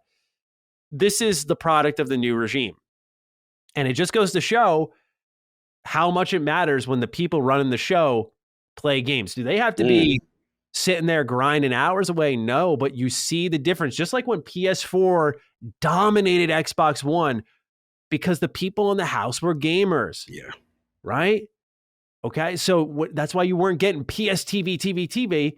You were getting things like Infamous Second Son, Bloodborne, so on and so forth. This is the difference maker in regimes that have gamers behind the steering wheel. And we're starting to see the fruits of that. And I think long-term, it is going to hurt PlayStation because none of these are killing blows. Right. But if I'm in a store and I'm making a decision and I see how much money I can save on Xbox, it's those moment-to-moment decision makers that are probably, if they're using rationale, I think, able to go over to Xbox.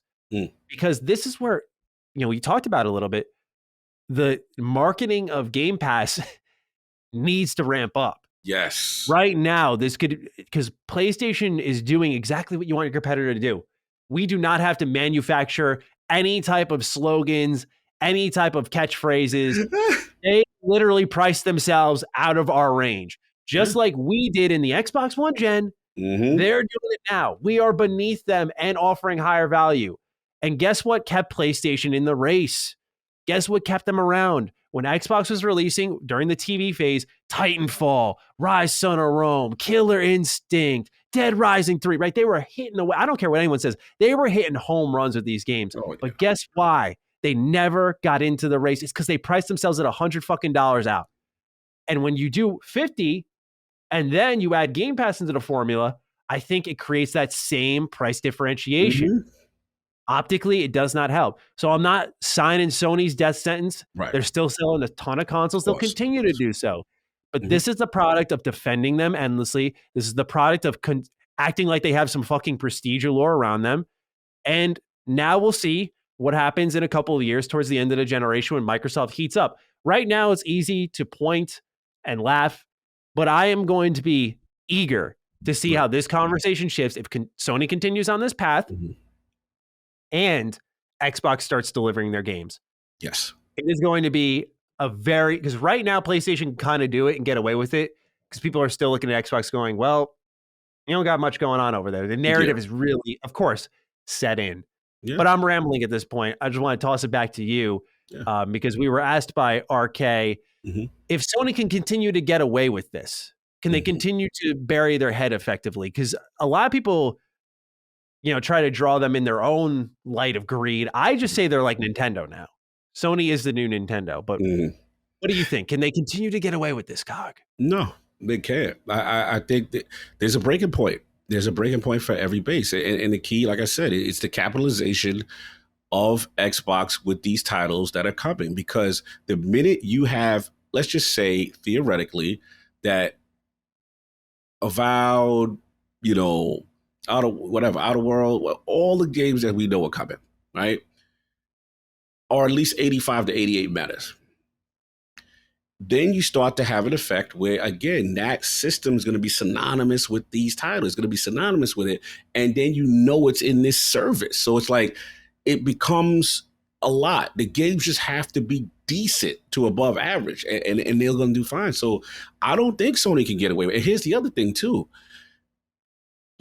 Let's be honest. If we looked at this year and we go, okay, damn, Xbox, man, what a rough, second half of the year, right? No Redfall, no Starfield. You're like, what's going on? And then you're like, they're going to have to deal with God of War. But if you look at the top of the year, now Sony did it themselves as far as Horizon Forbidden West, release date, right? In conjunction to Elden Ring. But I don't think they themselves are happy based on their lack of broadcasting the numbers of these titles, the sales, right? Mm-hmm. So what I'm getting at is this: the quality of the games they make are excellent. We're not going to be disrespectful.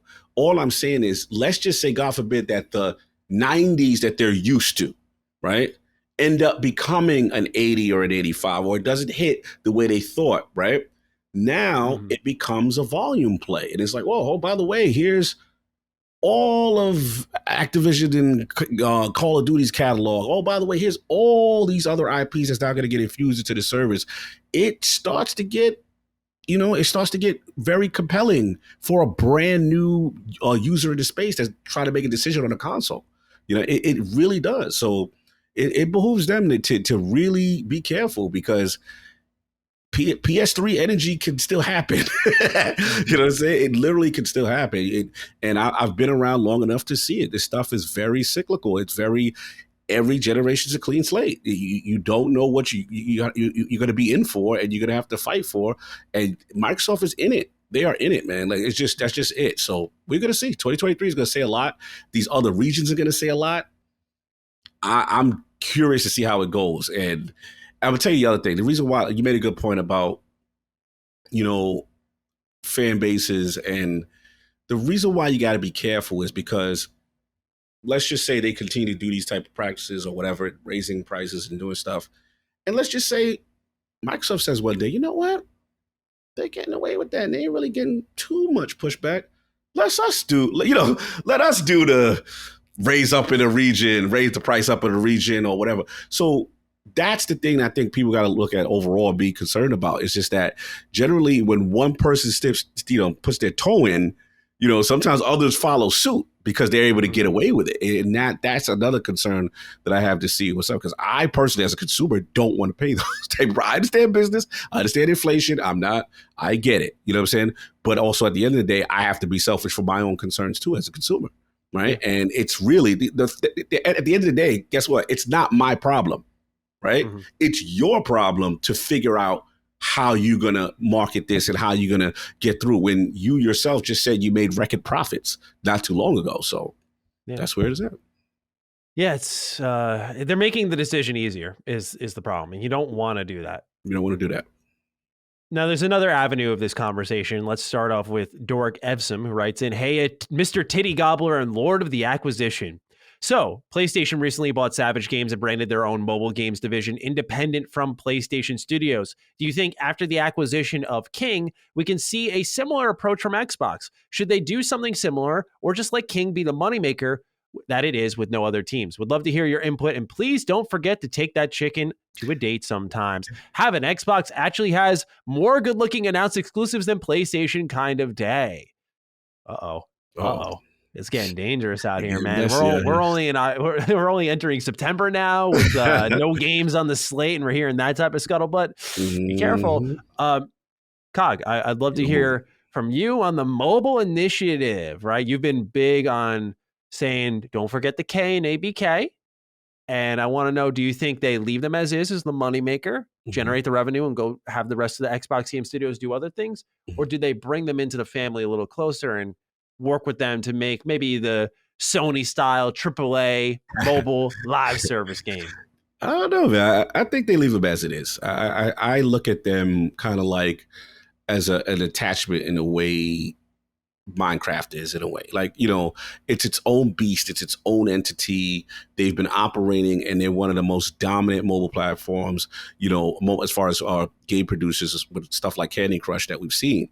And I just look at it like you let them continue to do what they do. Now, future projects, you may want to have some integration there. You may want to, pick their brains in other spaces and utilize their talents there. But I think you have to just let them go and leave them be. And I think they're still going to get the fruits of that. And I just think it's interesting that Sony's making a play. Man. Savage Games, they're in this. That's what they do. So it goes to show you that this market is one of the fastest growing markets, the mobile, and the money to be made there is tremendous. So people want a piece of the pie. We had a great, Duke Ultimate, talking about the stuff. I highly recommend, people go check that out. But yeah, this is the type of thing, and we kind of said it on Ultimate that I think that as hardcore gamers we don't necessarily want to hear, but the success of these companies and these games and these mobile things sometimes can help facilitate other projects and other things that were underperforming in the house. So that's how I look at it. I'm not looking forward necessarily to mobile games. I'm not a mobile game guy like that because of fake suns and things like that. but at the end of the day, it's just you have to recognize where the industry is going and where the money is to be made from the business. And I think that's what both realize, that they want their finger in a piece of the pie. It's clear. Absolutely. I think it's really important to note, again, the reach mobile gaming has, and Xbox would be wise to tap into that, but they've tried in the past with like getting on stage and saying, here's Gears Pop, check it out, and just never taken off. I just don't know if for us hardcore gamers, it has that kind of allure. My theory is Xbox would be best letting King generate all the goddamn money at once. It's all coming into that Xbox pool. And using that money made from King to invest in new ideas. Like, okay, this is the perfect way to balance out the risk, right? You've got King, who's going to print money for you effectively. And remember what we were just talking about with JRPGs, right? I don't mean to make this serve my own needs. But when you have guaranteed money, recurrent revenue through Game Pass, through King coming through the door, I think that's where you're allowing yourself to take measured risks. And I think something like then at that point in time could be a great time to start up an initiative for a JRPG because you have that guaranteed money. That's, to me, in an ideal world, how it should happen. You got the money coming into the pot and you add that into ways to diversify Xbox's output to make those #just1 games. That's what I would love to see. Can we take that money from King and Call of Duty and free up a couple other studios and have them chase dreams of their own? That will be the best version of Xbox. The one that lets the developers go crazy with their own IP, right? When you own that many studios, there should no longer be a dormant Banjo. There should no longer be a dormant Conquer. Like, we should activate these IP, really bless ourselves with some pure nostalgia and fuel that fan base, old and new. And again, just on the note of, this is offbeat, but speaking of Conquer, just after Saints Row, and then playing the original one for a video, we just need some crude games. And I feel like Conquer would be another great fit. Something that already exists. You can just, when people complain, point to something from 20 years and go, look, it exists, shut your mouth, moving on. So I just feel like if we can accomplish that, I'm not saying king is the key to the castle, right, pardon the pun, but I do feel like if you can get a huge money hat and let them keep existing as is and use that cash to go do other things, as well as reinvest in what that business does, that is the best possible outcome. And I hope they do that. Because otherwise, I want Xbox's reach to be done in the way they're doing right now. Game Pass. Yeah. I want that to grow and be their form of reach with xCloud. I don't feel like you need to do a mobile game initiative when your version of mobile gaming can literally be the console games you're selling. So, it doesn't speak to me. I don't like to, for example, take out my cell phone here and play whatever, Yakuza, perhaps. Yeah, let's go. But I know a lot of people who are on the road would love that, to not lose access to those console games if they don't have what you have, the X screen, I think it's called. Not being able to have that option there is fantastic. So if you have that offering, that's more important. And we talked a bit about the idea of taking Game Pass and making its own separate device. That should be your mobile gaming initiative. Diving into Game Pass and xCloud. I don't think making separate gotcha style games with, I got the latest Master Chief with the Santa hat on top this time. Don't go down the path of roles and paying for cosmetics. We can do it in a new way. And I think it's really exciting. Xbox has the chance to. So I think you leave King as is in a long-winded response. Okay, respect. I thought you was going to have them do it. I would think, okay, so you back with leaving them as is. Okay. Because that's the double-edged sword of our job, right? You have more time to think on subjects, and sometimes they come after your discussion. And I feel like I would still like to use Candy Crush, for example, and somehow incorporate like Xbox imagery, right, just to create that association. I agree. But I do think having them stand alone is probably the best possible call that you can make. Oh, yeah. And I'm glad I came to that conclusion on the right show. On the show with the bigger audience. Because I remember I was like, oh, okay, he's coming around. Okay, no, I hear you. I hear where you're going. We're all constantly thinking clearly, myself included. When presented with new information, we reserve the right to change our feelings on something. Yeah, I just don't like to lean in that too much because I feel like people excuse away bad faith arguments and go, my opinion changed, bro. Weatherman said it was going to rain, but I went out without my umbrella anyway. Didn't believe him. You don't do that consistently enough to qualify. Number 2, this one, Cog, I'm itching to get the thoughts on. Deathloop is being added to PS Plus in extra tier September 20th. We thought this may be the day that we see it on Game Pass. So, Cog, is it happening? Is 2021's Game of the Year Deathloop going to make it to Game Pass, or has something changed contractually behind the scenes? I don't know, man. It's a little fishy. Fake little broken here. I was queuing up that date, man. I was like, yeah, Deathloop, all right, just checking it out. Release date September 14th. And it's like, all right, we looking at what's going on here. And I'm like, bruh, like, not only that, then you throwing it in the subscriptions. PlayStation, which is great. No, don't get me wrong. It's great for PlayStation. That is a fantastic move, to get more people to try and check it out. So again, it's just getting our eyes on the contract. What does that contract say? What is it? Because there's no scenario I can see where they're going to allow it on a competing, service. So I'm going to go under the assumption that the deal is still going. Is it a 2-year? That's like, is that the new thing now? What? Maybe it was a 2-year. Maybe I was assuming, just 1 year. Maybe these were both 2-year. And to be honest, now that I think about it, Sony does play in that 2-year bag a lot of times with certain things. Maybe it's that. And Oh man, I was really hoping because I was like with the Starfield and Redfall delay. I was really hoping Deathloop comes in now. I'm like, okay, cool. This is gonna fill a void. And then the other thing that actually is a byproduct of this is Ghostwire Tokyo. That's something I really, really want to check it out. I know Colin raves about it. A lot of people I know talk about it. And now I'm like, damn, is that also down with the same, contract? And here's the thing, Xbox can't talk about it. So it's just and it's so weird because theoretically, if they were evil, which would never do, this would ruin all relationships with future the FTC, they could just rip up the contract theoretically.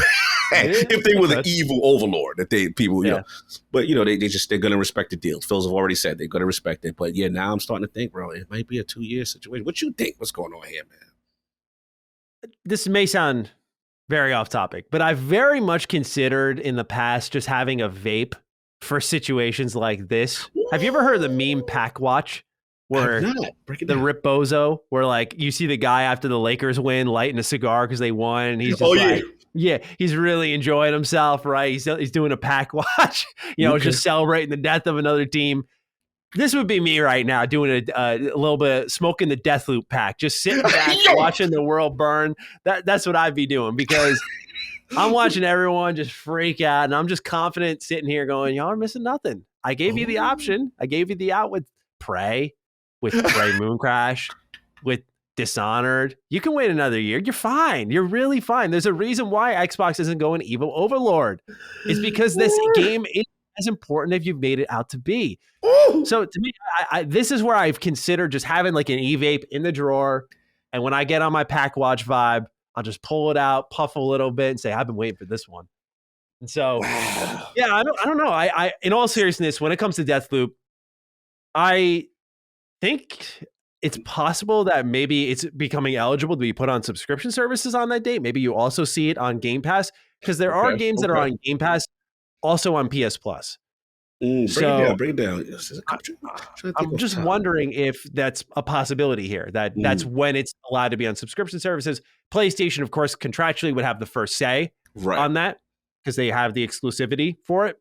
And then maybe Xbox could come out day of on the 20th of September, so to say, and tell everyone, oh, well, we have it too. I just think it may be something holding them back from being able to announce it. That would be my read personally.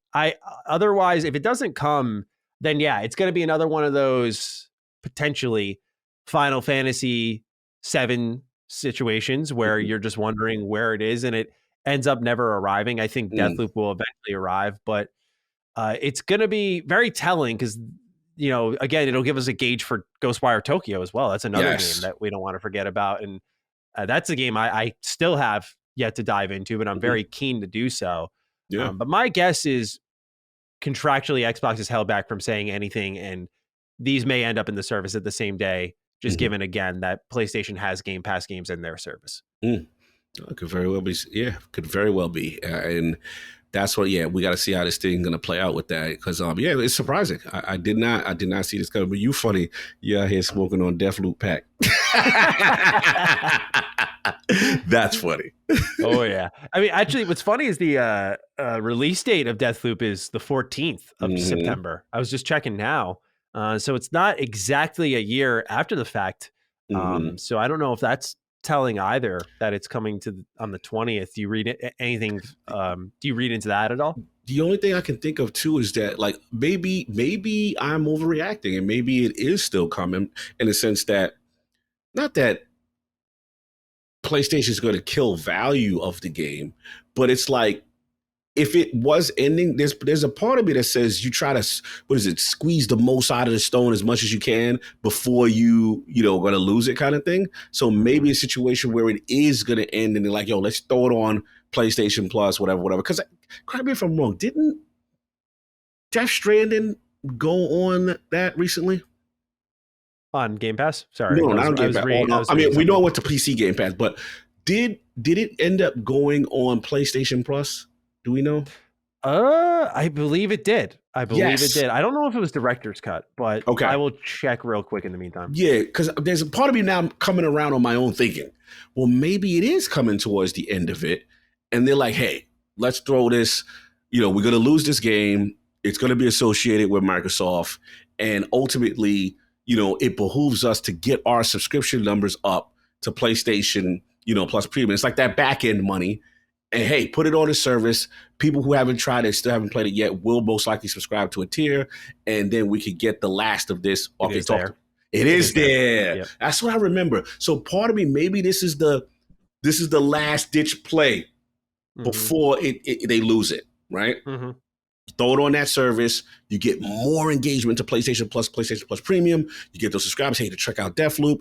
And now you've exhausted everything resource marketing wise to get the most out of that game before you eventually lose it to Microsoft and it comes onto their service. So that's my final hope here. That's my final theory. I'm coming around on my own theory. Hey, we're both coming around, right? Our opinions are changing on the fly. Exactly. So I'm going with that. Number 3. This one continues on our conversation with Xbox in Japan. They have announced via the Xbox Wire they are holding a stream during the Tokyo Game Show again this year. This time it will air on September 15th at 2 a.m. Pacific time, 5 a.m. Eastern time, so I imagine many of us will be asleep. They write on the Xbox Wire, we invite fans to tune into the Tokyo Game Show 2022 Xbox stream, where you can expect to see updates on existing titles from Xbox Game Studios and titles launching from developer partners that we hope will delight players here in Japan, across Asia, and around the world. And I was very pleased to see that they're coming back again. This is where they announced the Somnium Files would be there in Game Pass. Mm-hmm. So, Cog, I just wanted to pass it to you. Is there any predictions of a Game Pass arrival? Any games you want to see here? Is this where the Kojima game arrives? Ooh, you going there. I don't think it is. I'm still Team Game Awards, but I want to know if you're a believer. No, I'm with you. You gotta have the most eyes, the most butts in the seats when you make that announcement. Can't sneak up on them. Yeah, and no disrespect. We know Tokyo Game Show, that's the hometown, you know what I'm saying, for a lot of these devs that we love. But I think that you got to make a splash. I just love the fact this announcement was made.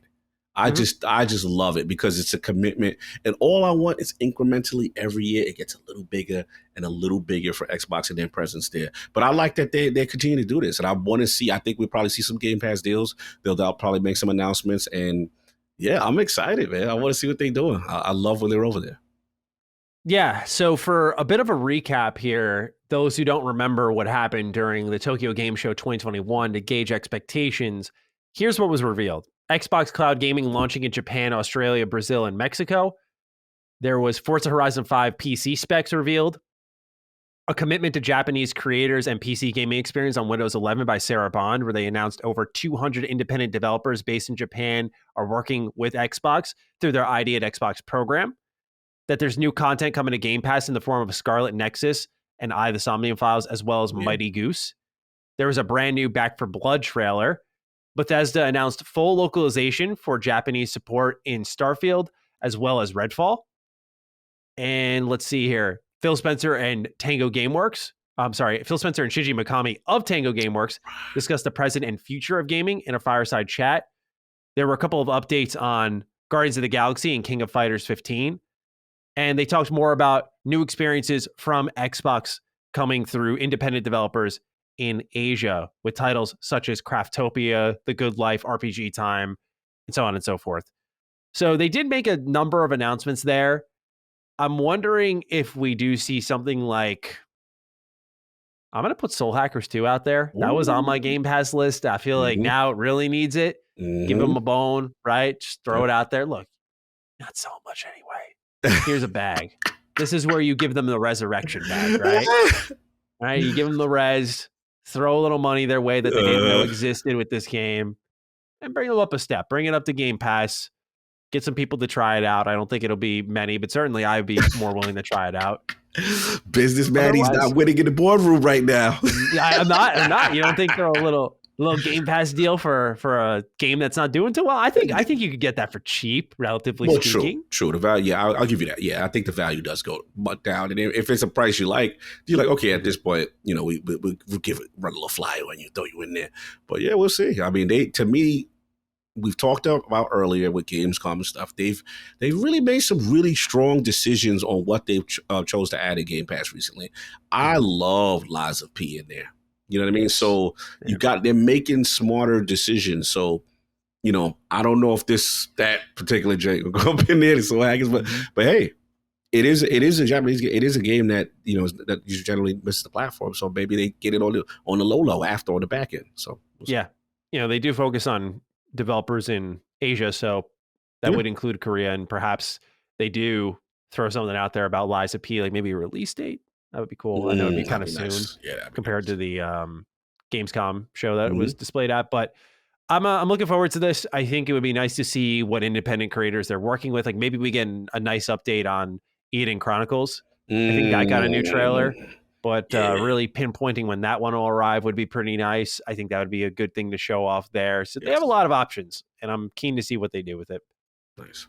But keep your expectations firmly in place with they're not going to blow the doors off and announce my highly anticipated dream Xbox exclusive from a Japanese developer of some kind, like Lost Odyssey 2.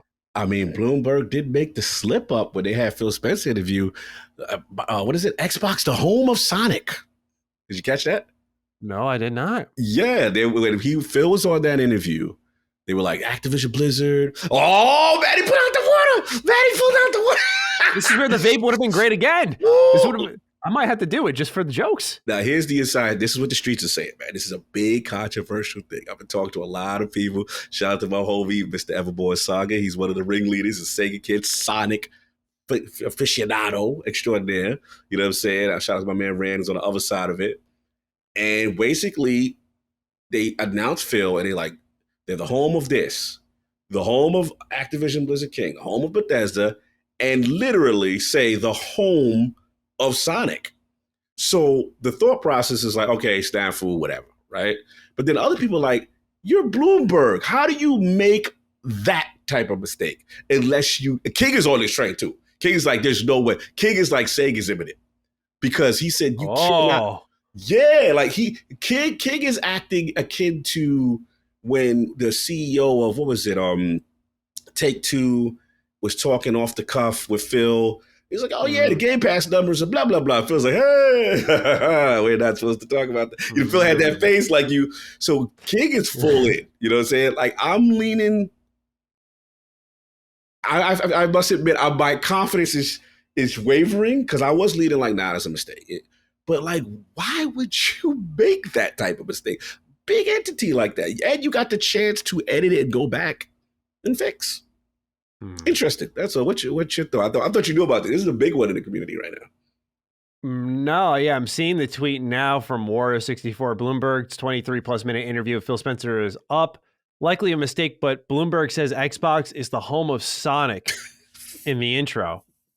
Literally, it was like one of the first titles they mentioned. I was just like, how do you not know that? I mean, bro, I will be patting myself on the back for a while because I mentioned Sonic as one of the leading reasons. I said, you want your kids game? It's right there. Let alone the Japanese connection you and I have long sought after. But I would give myself a special Blue Blur style pat on the back. But that's an interesting slip here. And I'm actually one quick thing. This is why we go really down the rabbit hole now. King shows me talking over behind the scene. He's like, yo, you see Sonic Frontiers release date? And I'm like, yeah. He's like, they going head up, right? They confident. They got that Microsoft backing. Yeah. They go up against God of War. And I'm like, all right, we really doing this, King? Really?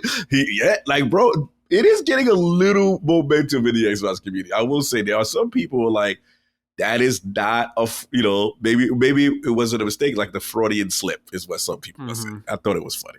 But let me hear you. I mentioned earlier with the back compat stuff for Sonic, so you can't help but read into that a little bit.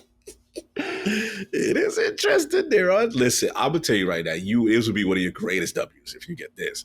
And for me, it would be a dream come true. Like, it's just like always, the Sega kid comes home. Officially, it comes full circle. So, hey, I'd love them to be the home with Sonic. We'll see. Yeah, I mean, there's also the Super Game project. Maybe there's something to that we don't know about that could involve Sonic. I imagine Sonic has to be involved in some way, shape, or form since it's Sega's biggest IP as of this moment in time. But a lot of people are going, surely it's a mistake. I just think I think it's a oddly specific mistake. Yes. That's the only thing I'll say. I don't know if it means acquisition. I'll go to the length of Game Pass deal, but Okay. I don't, because Xbox is the home of Halo, of Gears of War, not fucking Sonic.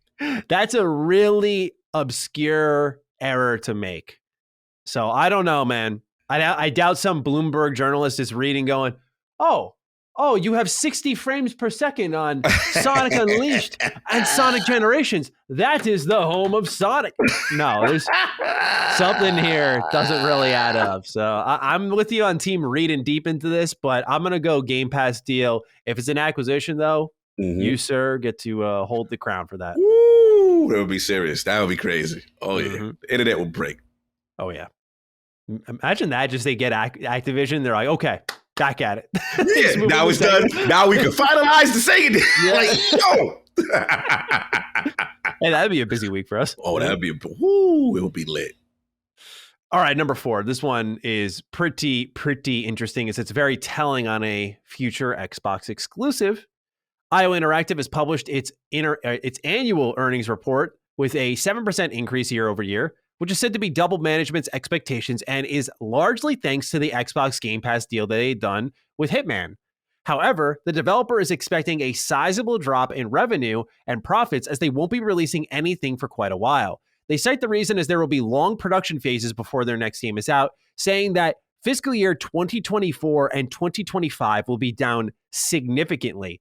This would likely mean that Project Dragon and 007 are still a ways out. Now, IO Interactive just released the absolutely phenomenal Game of the Year, Hitman 3 last year. They're going to be going off the radar for a while, being very transparent with their investors. Cog, what do you make of what has been reported through Jez Corden, Dad of Xbox? This new exclusive, Project Dragon's a ways away. We also have 007 a ways away. What do you think of their big bet, which is going to require investors to wait a little bit, and what this means for Xbox's roadmap? Yeah, it pushes things out. I mean, that's just, I thought this would be a little sooner, to be honest. Same. Yeah, it just, I want to be fair to a group that always says kind of where the games are kind of thing, right? And I get it. And there are games to play. I'm not going to dive deeper into that. But I will say, as far as the new studio output, people are getting impatient. They are getting a little impatient. There's some people that's like, yo, where they at? Where's all these studios? So when you hear the announcement, you hear stuff like this, you're like, damn, okay, so this one is a little bit further out. Okay, damn, this Fable's a little further out. All right, what you call it? The Initiative, where Perfect Dark, they had to restructure. Now it's a little further out, right? So it's like, it's one of those things. They gotta deliver. They've got to deliver. And that's my main concern. So I was a little surprised by this with IO. Obviously, it's for the greater good. Looks like they're really excited about this new thing. I'm dying to know what it is, and that's all we got to do. We just got to, as far as them, they got to push it back a bit. That's just what it is. But what about you? Did you have like disappointment? Like where do you sit with this? I think because we know how much is on the way from Xbox, that this is just going to be sustaining that quarterly rollout that they're looking for. To me, we know and have a decent picture of the 2023, 2024 windows. Yes. Maybe 2024 to a lesser extent. This kind of adds to that roadmap and says, here's what we can look at in 2025, where things are more vague. And the reason that's important, to me at least, is the thing I've been worried about is the shotgun blast that I always talk about. Of all these first-party studios we've waited so long for. They're going to go. It's going to be a marvelous time. But there is going to be potentially, if they don't have certain partnerships in place and games ready to go, that, okay, what now phase? Right. Kind of where PlayStation's at right now. They've had a lot of games go towards the end of the generation. They're resetting. They're getting them, by the way. Right. God of War, Horizon. They're still getting them in a much higher frequency than Xbox. Right. The gaps are pretty big. Xbox is aiming for quarterly, and I would love that. We should expect that. So how do they nail that? Now we have a game we can sort of put in that deep window. And I think it's important because that can go out there with Everwild probably. Maybe Everwild's late 2024 based off what we heard, but that could slip into 2025.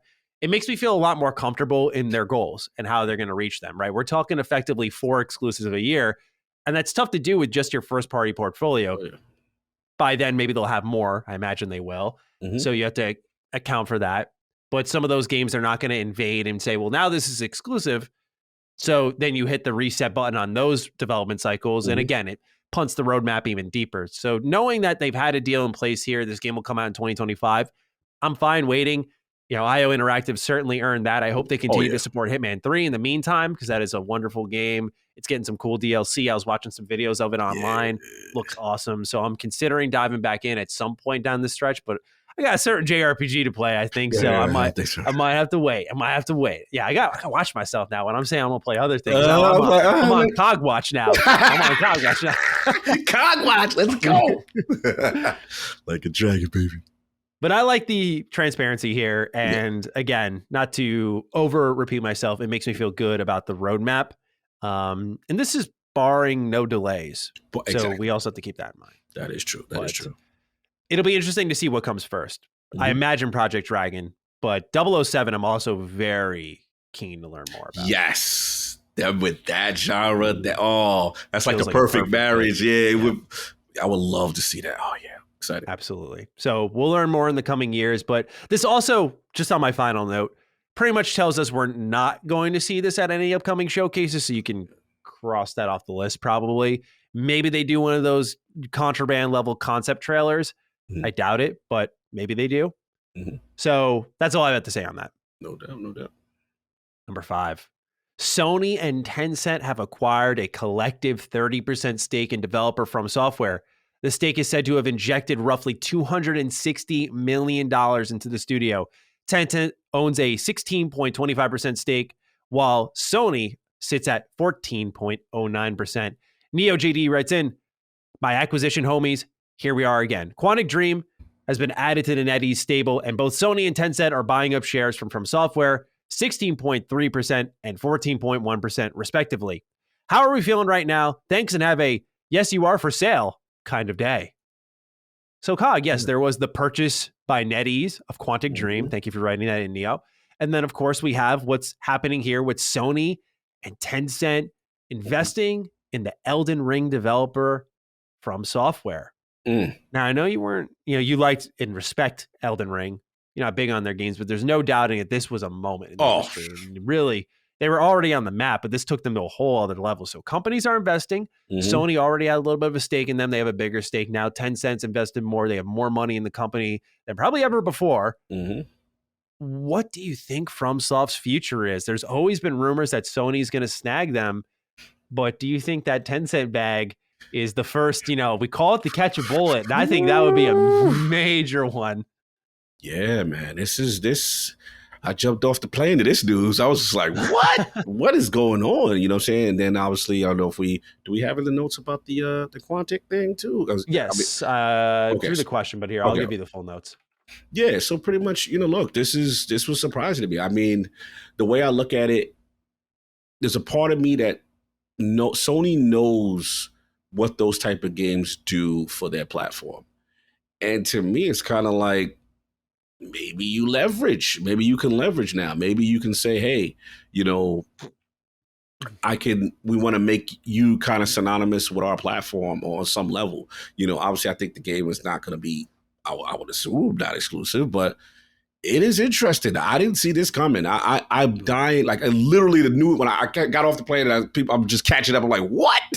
What is this? So, yeah. And then the Tencent aspect, like you said, these bags are getting harder and harder to take, to fight off by these other companies. Tencent is very aggressive out here. It's just a fact.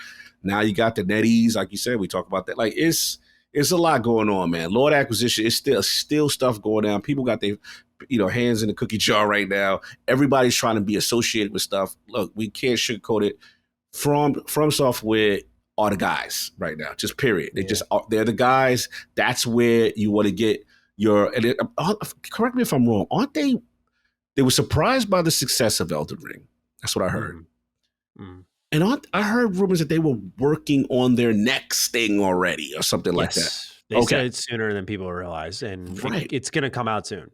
So by 2023, it'll be out. Exactly. So I'm just assuming, hey, it don't hurt to play nice with. Did you see what this is what I look at. Do we see Elden Ring is one of the rare games that really broke the whole norm, the single player structural norm. It's still a single player game as far as I'm concerned. You know what I mean? For that genre.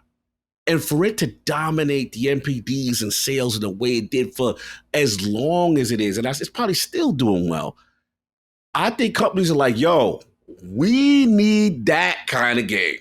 Mm-hmm. These are the games, they're specific games that they're targeting, right? And that game is an anomaly to me. As much as I got my issues with it, I cannot dispute the quality and how it is beloved, and it is doing something in a space that I have not seen a Souls game do, right? Just by that style of not holding your hands in Souls game, basically Souls open world, right?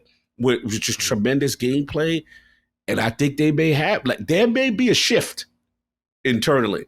Because when you make one of those, Matty, it's hard. Like, think about you with let's just say Redfall Pop. Yeah. And you make Arcade makes one of those. Now it's like, it's going to be hard to go back to the the Dishonored and the Matty joints, right? And it may be hard for them to be like, yo, from this point on, we're going to do a traditional classic style. We're going back to our roots. Not after you saw that bag you just got. You know what I'm saying? That's fair. And that's what could be happening here. I'm just speculating because this is new information right now. But yeah, I didn't see this coming. But now that I think more about it, Sony wants that association. Tencent got their bag. Anything's popping, they interested. They got money to throw at you, bro. So that's where I'm at. Yeah. I'm very interested to see where FromSoft ends up, because I think they can easily remain independent. I don't know if they necessarily are starving and need to be acquired, but certainly we don't have a deep look at their financials. But with a game as successful as Elden Ring, way more successful, like double the amount of copies, triple the amount of copies they probably anticipated. They are likely injected with a ton of cash. Now they're flush with even more. Mm-hmm. It certainly sways the decision-making, you'd have to imagine, on some extent of, they've injected, again, the notes here say, roughly $260 million into our studio. That can help support our next game for sure. Mm-hmm. And they're going to want a piece of that pie. What does that mean for exclusivity? What does that mean for DLC? It doesn't even have to go down to exclusivity. Like, just, we're seeing that PlayStation is going to get an exclusive Harry Potter, Hogwarts Legacy quest. Really? I didn't know this. Yeah, I think the way it's laid out, when I was looking into it, because at first people thought it's just only for PlayStation, but the idea is I think it's packaged in with every version of PlayStation, whereas Xbox and other platforms, if you buy the deluxe edition, you'll get that quest alongside the other stuff. And I think with PlayStation, it's almost packaged in. So it makes PlayStation the best place to own that game. Right. And you could possibly see a similar thing happening here. But again, I think PlayStation's learned, and we'll have more data to learn from this with something like Bungie, where just generating revenue on copies sold, on people buying DLC in the case of Destiny 2, helps them out financially a lot. So just being involved in this process is beneficial. And their partnership goes all the way back to Demon's Souls, perhaps even further. But that's the one that really put them on the map with PlayStation. And I think to one front, they could go the opposite direction and say, well, we're going to do what the shareholders want. Right. But we have to remember that there were decisions made with Demon's Souls as an exclusive that were hidden because they were confident in the product that they were proposing and that PlayStation did not like. And that game was a smash hit. So perhaps now with this history, it's just, hey, do what you want. We're just here to help. Yeah. Go make us money. Yeah. And the relationship has been there from the beginning.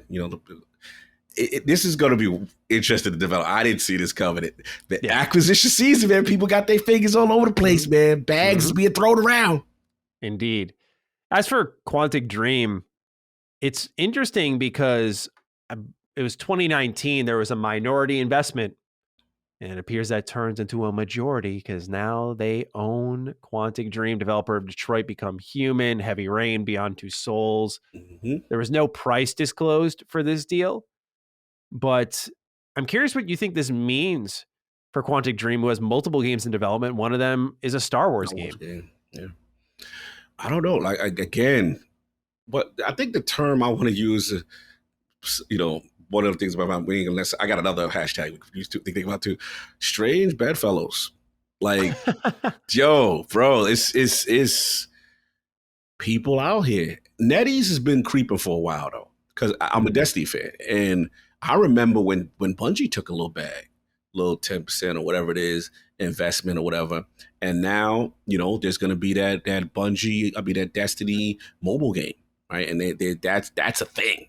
Like, that's happening. They want to get a piece of the pie there. With Quantic, they make quality games. I remember there was a little controversy in the studio. I remember that. But it's definitely a genre that they do very well. You know what I'm saying? That kind of the Telltale style, but like really well done storytelling choices. I always felt their graphical engines don't get enough credit. I thought Detroit Become Human was one of the most beautiful walking simulators I've ever seen. I think it was absolutely outstanding.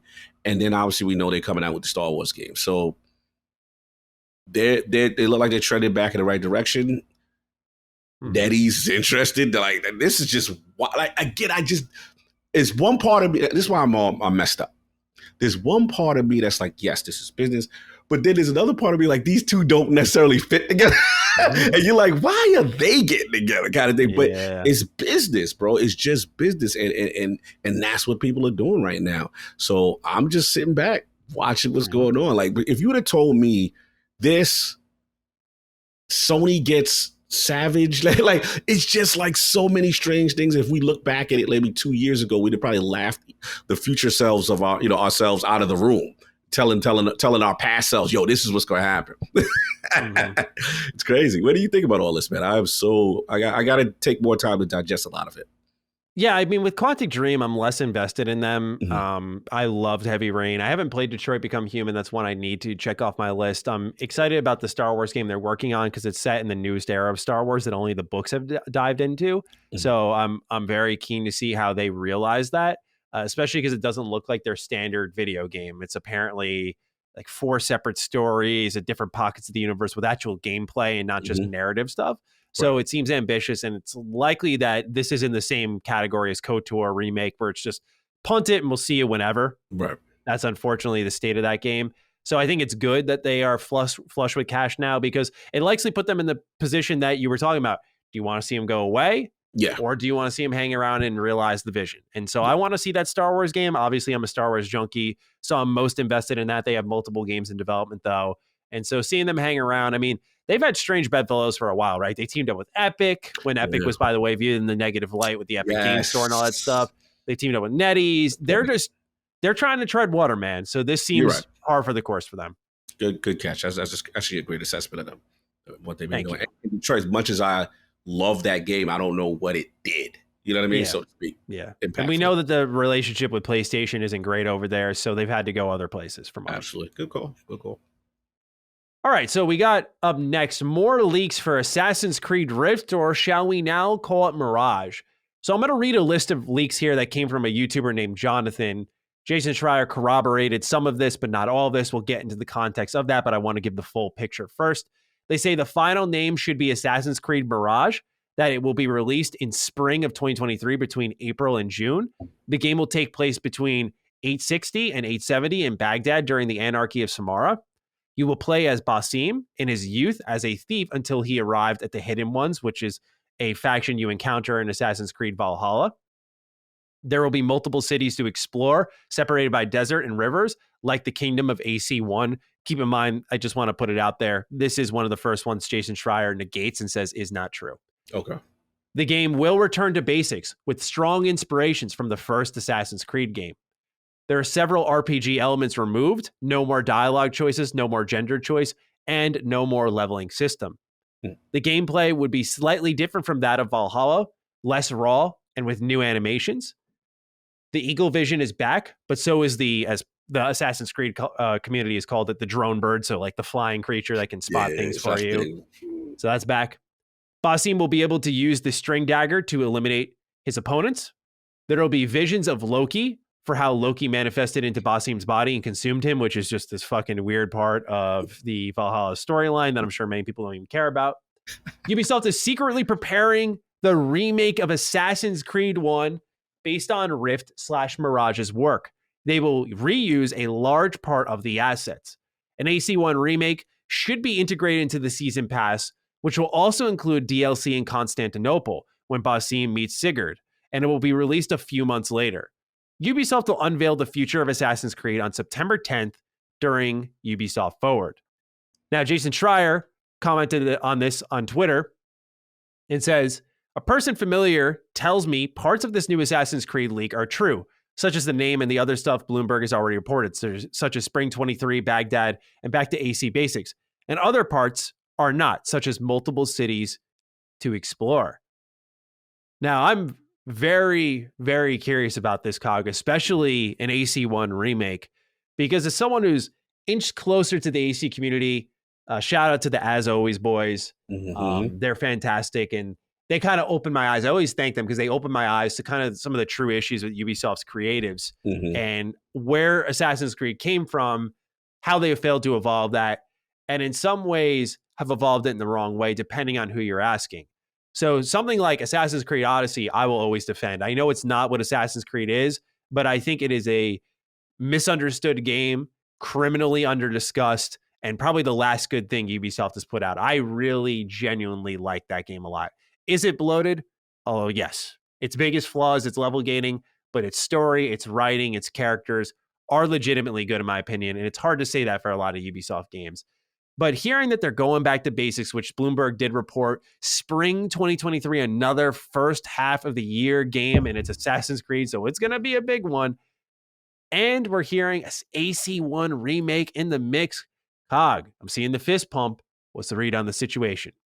See, that's the AC games I like. When he used to go through this, used to sift through the crowd, you throw the hoodie on.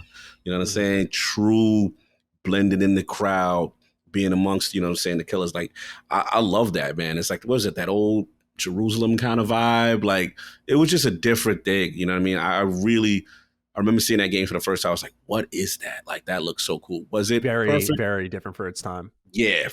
Was it perfect? No, it had its flaws, absolutely, but it was doing something different, and it was a cool take on the stealth genre that I loved. You know, now it's not that it's a bad game; it's actually a good game. It's just different. That's all. It's just a different. And I got to plug the home team, lordsandgaming.net. You know, there was an article that we had on there, and shout out to my boy. Oh man, I'm forgetting the brother's name. So good. He does a PlayStation podcast now, and yeah, he had like an article comparing them theoretically, how Assassin's Creed has changed and how he wants it to go back to the original. So yeah, look, that news actually excites me. I would play that. As far as the new one, I'll be honest. This Basim situation, I believe it was a Baghdad. I like areas that aren't done. That you don't see a lot of games or coverage on. Middle Eastern games for sure. Yeah, you don't see that. Like, whatever there's a genre I feel that's underrepresented, I get automatically interested. Doesn't matter what region it is. So yeah, there's a part of me that's like, yeah, I want to see what you're talking about. And this is, you know, look, Assassin's Creed is the moneymaker. They're going to make a big splash. And to your credit, I actually didn't mind Odyssey. I remember trying, I was just like, damn, it's so long. But I was like, I remember playing. I was like, no, this is cool. You know what I mean? I didn't mind Odyssey at all. That was the one I was like, okay, I could stick in this a little bit. It's just too many other games I'm playing at the same time. But Valhalla, like when people were telling me, I wanted to love Valhalla, but I was like, nah, man. Like, I think Valhalla is great too. I just think Valhalla gets so far from the formula that it's not even Assassin's Creed anymore. It's just something else. That's all they're still good games. It's just not what I fell in love with this series with initially. That's all. So yeah, and you know, of course, their open world design leaves a lot to be desired now, even more so in a post Elden Ring world. So that'll be interesting to see how it's all received. But I was very excited by this news. I want to see Ubisoft march in a different direction. Seeing them do something different here is exciting. We have to keep in mind, though, this was originally DLC turned into a video game. A full video game. Got a question for you, though. How do you feel about the RPG elements being removed, like the dialogue choices? Like, does that concern you, like any of this type of stuff? Because I see some pushback online. I just want to know where you were at, or that doesn't really matter to you as long as it's... No, it doesn't matter, because I'm a fan of games removing RPG elements more than adding them, because Ooh, I think let's do RPGs it. have in turn been watered down, where it's become such a vast genre. Where I think of a true RPG, like the first ones that come to mind in recent memory are Wasteland 3 or Divinity Original Sin 2, games that you put your hands on and you can change this world, you can customize your characters, you can have multiple builds. Like there's two avenues of it. There's story RPGs, there's gameplay RPGs. Right. Nowadays, when you have equipment that changes your stats and a skill or a perk tree, you are an RPG. Okay. When you have dialogue choices, you are an RPG. And I'm just, I know it's just watered down when an RPG is, because for a lot of these developers, they do these sourced reports from playtesting where it's like, oh, well, you're more in the driver's seat, even if it's a character you don't have much agency over, just speaking as them will do something for it. I think it damages that genre to an extent beyond repair, where everything is a I see what you're saying. insert genre name here RPG. Yes. It's an action RPG. It's this RPG, and it's never truly an RPG. And you can just tell when it really is one. So to me, removing those elements is great, because it lets Assassin's Creed be what it once was, perhaps with some new bells and whistles, a tighter focus. I think that'll be Ubisoft's biggest boon here. If they make a game that's 15 to 20 hours long here, if it's going DLC into full game, I guarantee just on that alone, people will give it a good review. I guarantee it. Just because people are so tired of Ubisoft's formula. Look at the Far Cry 6 reviews. Oh, yeah. So many people were positively exhausted from just the Ubisoft formula. It wasn't like it was a bad game. It wasn't awful. It was just the same trite formula again. So it would just benefit them so much to sprint away from that. And they have the opportunity to, with Mario and Rabbids coming up, with Assassin's Creed Mirage coming up. Could be, winds of change blowing through, perhaps. Again, I will say it for the millionth time, used to be a great publisher of really unique titles. I hope they get back to those ways. But I imagine they'll be bought before that occurs. Forward acquisition swinging in. Very possible these days. This one was really neat. It's a partnership I didn't quite expect. EA and Koei Tecmo, best known for the Musou-style games like Dynasty Warriors and Samurai Warriors, are teaming up for a game. Jeff Grubb has the scoop after someone over on Reddit picked up the potential partnership on EA's backend. Be Oni is a game that leaked on Gaming Leaks Reddit or Gaming Leaks and Rumors Reddit. A Discord user found this EA in EA's API, and people were saying, "Hey, this looks like a EA partnered game made by Koei Tecmo. That's weird." No, it's real. I can confirm that, yes, Koei Tecmo is working with EA on a partner game. And where does your mind first go where we hear Koei Tecmo and EA? Like, what do you think they're going to do? They're probably going to make a Musou, right? Like a Mass Effect Musou or something like that. Well, it's not any of that either. It's going to be a brand new IP, and that's all I know so far. I think it's okay that that's all I know, because we're not going to have to wait long. I think we'll hear about the game next month. I was fascinated by this one because I didn't think the Warriors genre fit any of EA's IP, like FIFA Warriors or something like that. You're not gonna go out and do that. Maybe you could. That would catch the attention of the press for sure. But it didn't feel like anything Koei Tecmo is doing would fit what EA has, and typically they are contracted out to do that type of work. So to see they're working on a new IP, I'm very interested in this EA Originals program, because it's heating up a little bit. So what's your read on Koei and EA partnering up as EA continues their pursuit of, and we don't know if this one is, but I imagine it will be, single player games? Strange. Like again, I get off the plane, it's like the world just changed. Like EA's interested in Dynasty games, then he's interested in, like, what's happening? Like it's just it is a wild time.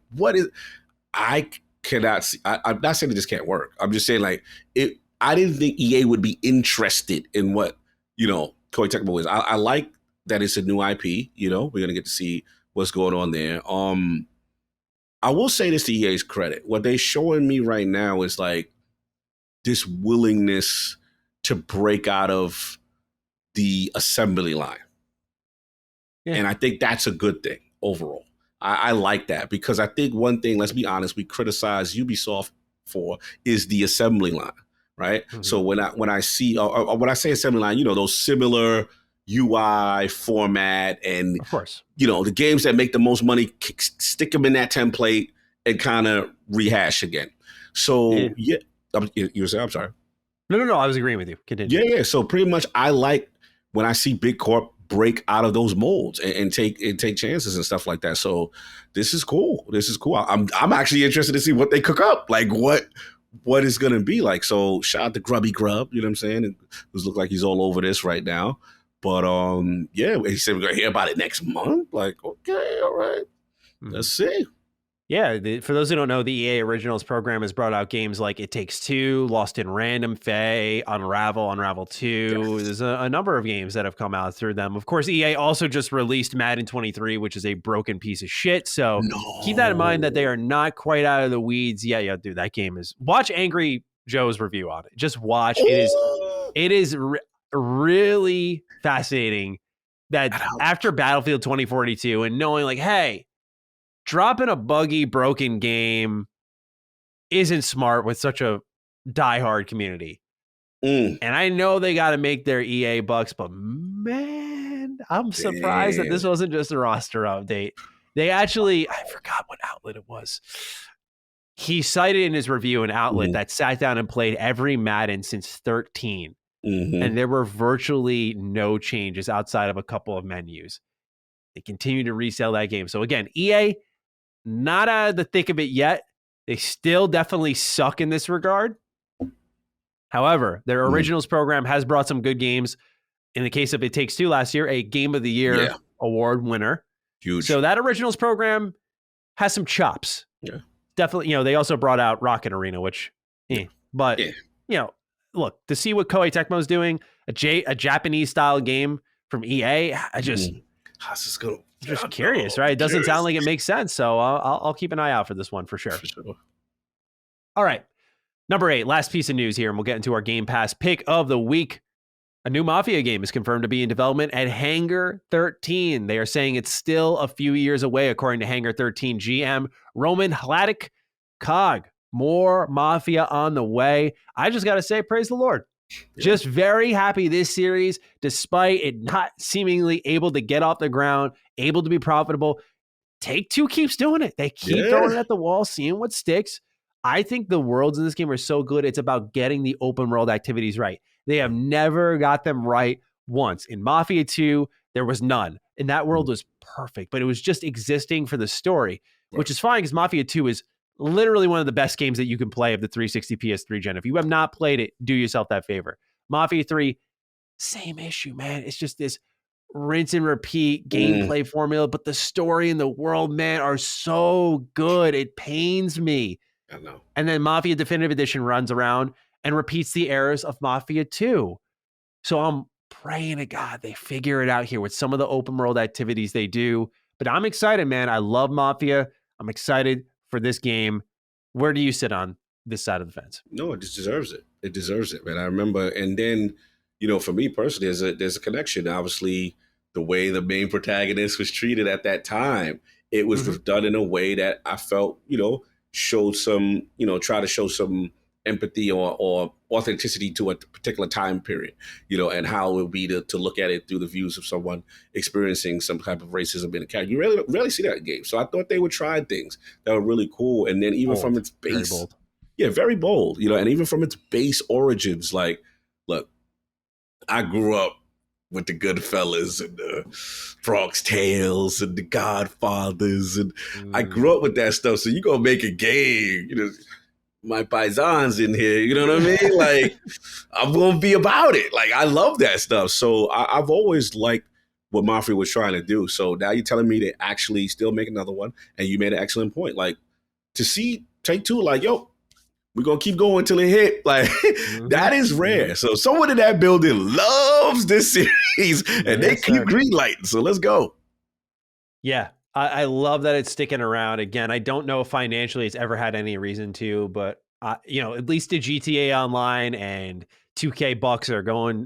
Maybe we're seeing a little bit of a foreshadowing of Xbox. I don't know, but that money's going somewhere where I don't think this game would have existed if Take-Two had to be very, corporate cog like, if you will. The shareholders don't like that one, Matty. I don't know if they like another Mafia game. Well, maybe now with all the GTA Online money, they might just like a Mafia game. game. Could facilitate other projects. There it could be. Mm-hmm. Yeah. I just feel, especially because now Saints Row has officially woefully missed the mark. Mm-hmm. There is such a, it's funny because they're both coming from the same publisher. There's such a vacancy in the crime-based open world games, right? And I thought Saints Row could be that crude take on it. It wasn't. And Mafia was the only competitor. It's been stumbling around. Mm-hmm. I think Mafia 3 was popular, but I don't know if it was considered a success. That's the thing. Yeah. And it's weird, right? Because success is so different from popularity, where a lot of people thought BioShock Infinite was a success. That's still, to me, one of the most mind-blowing, I put this in quotes, failures of the games industry. That game was in development for so long that even though it sold 9+ million copies, they still had to shut down the developer. Yep. Insane. But I digress. I'm happy to see more additions to the crime-based open world games. Yes, big time. All right, time for the Game Pass pick of the week. I handled it this week. I got to bring back an oldie but goodie. Uh-oh. Right now, I've talked about this game when it first came out, and it was obvious. The hype was high. We were all eating good. But some of y'all have strayed away from the pack, and I need to roll you back in. So I, in anticipation of Cowabunga Collection, fired up Shredder's Revenge again. Mm-hmm. Played through it. This time I played as Casey Jones. This is still one of the best games of the year. And this is absolutely one of the best games that Game Pass has added to its portfolio in the terms of day one drops. Like, there's tiers, right? There's the overall library and the best games there. And then when we're looking at day ones, like, this is a high quality release, 6-player co-op. It's still so fun to just get in a group of friends. You can one-tap this game as well, 2 to 3 hours long, depending on how good you are at beat 'em ups. You burst through it, and you can just keep rinsing and repeating it. I really do adore this game. It's music, it's pixel art, all beautiful. A lot of personality here. And going from this to Turtles in Time, I also have to give them credit for how smooth they've made the game feel. Yes. I love Turtles in Time. That's my beat 'em up baby. But after playing what they've done with Shredder's Revenge and then going into the Cowabunga Collection, you've noticed some of the movement that they've refined in Shredder's Revenge. You know, the ability to press B and you jump back. Yes. And then you can shift into an attack from there. The way that if you double tap the jump button and you can do more like, more stable air attacks versus the diving air attacks where you use your kick. You know, in Turtles in Time, it's hard to activate that.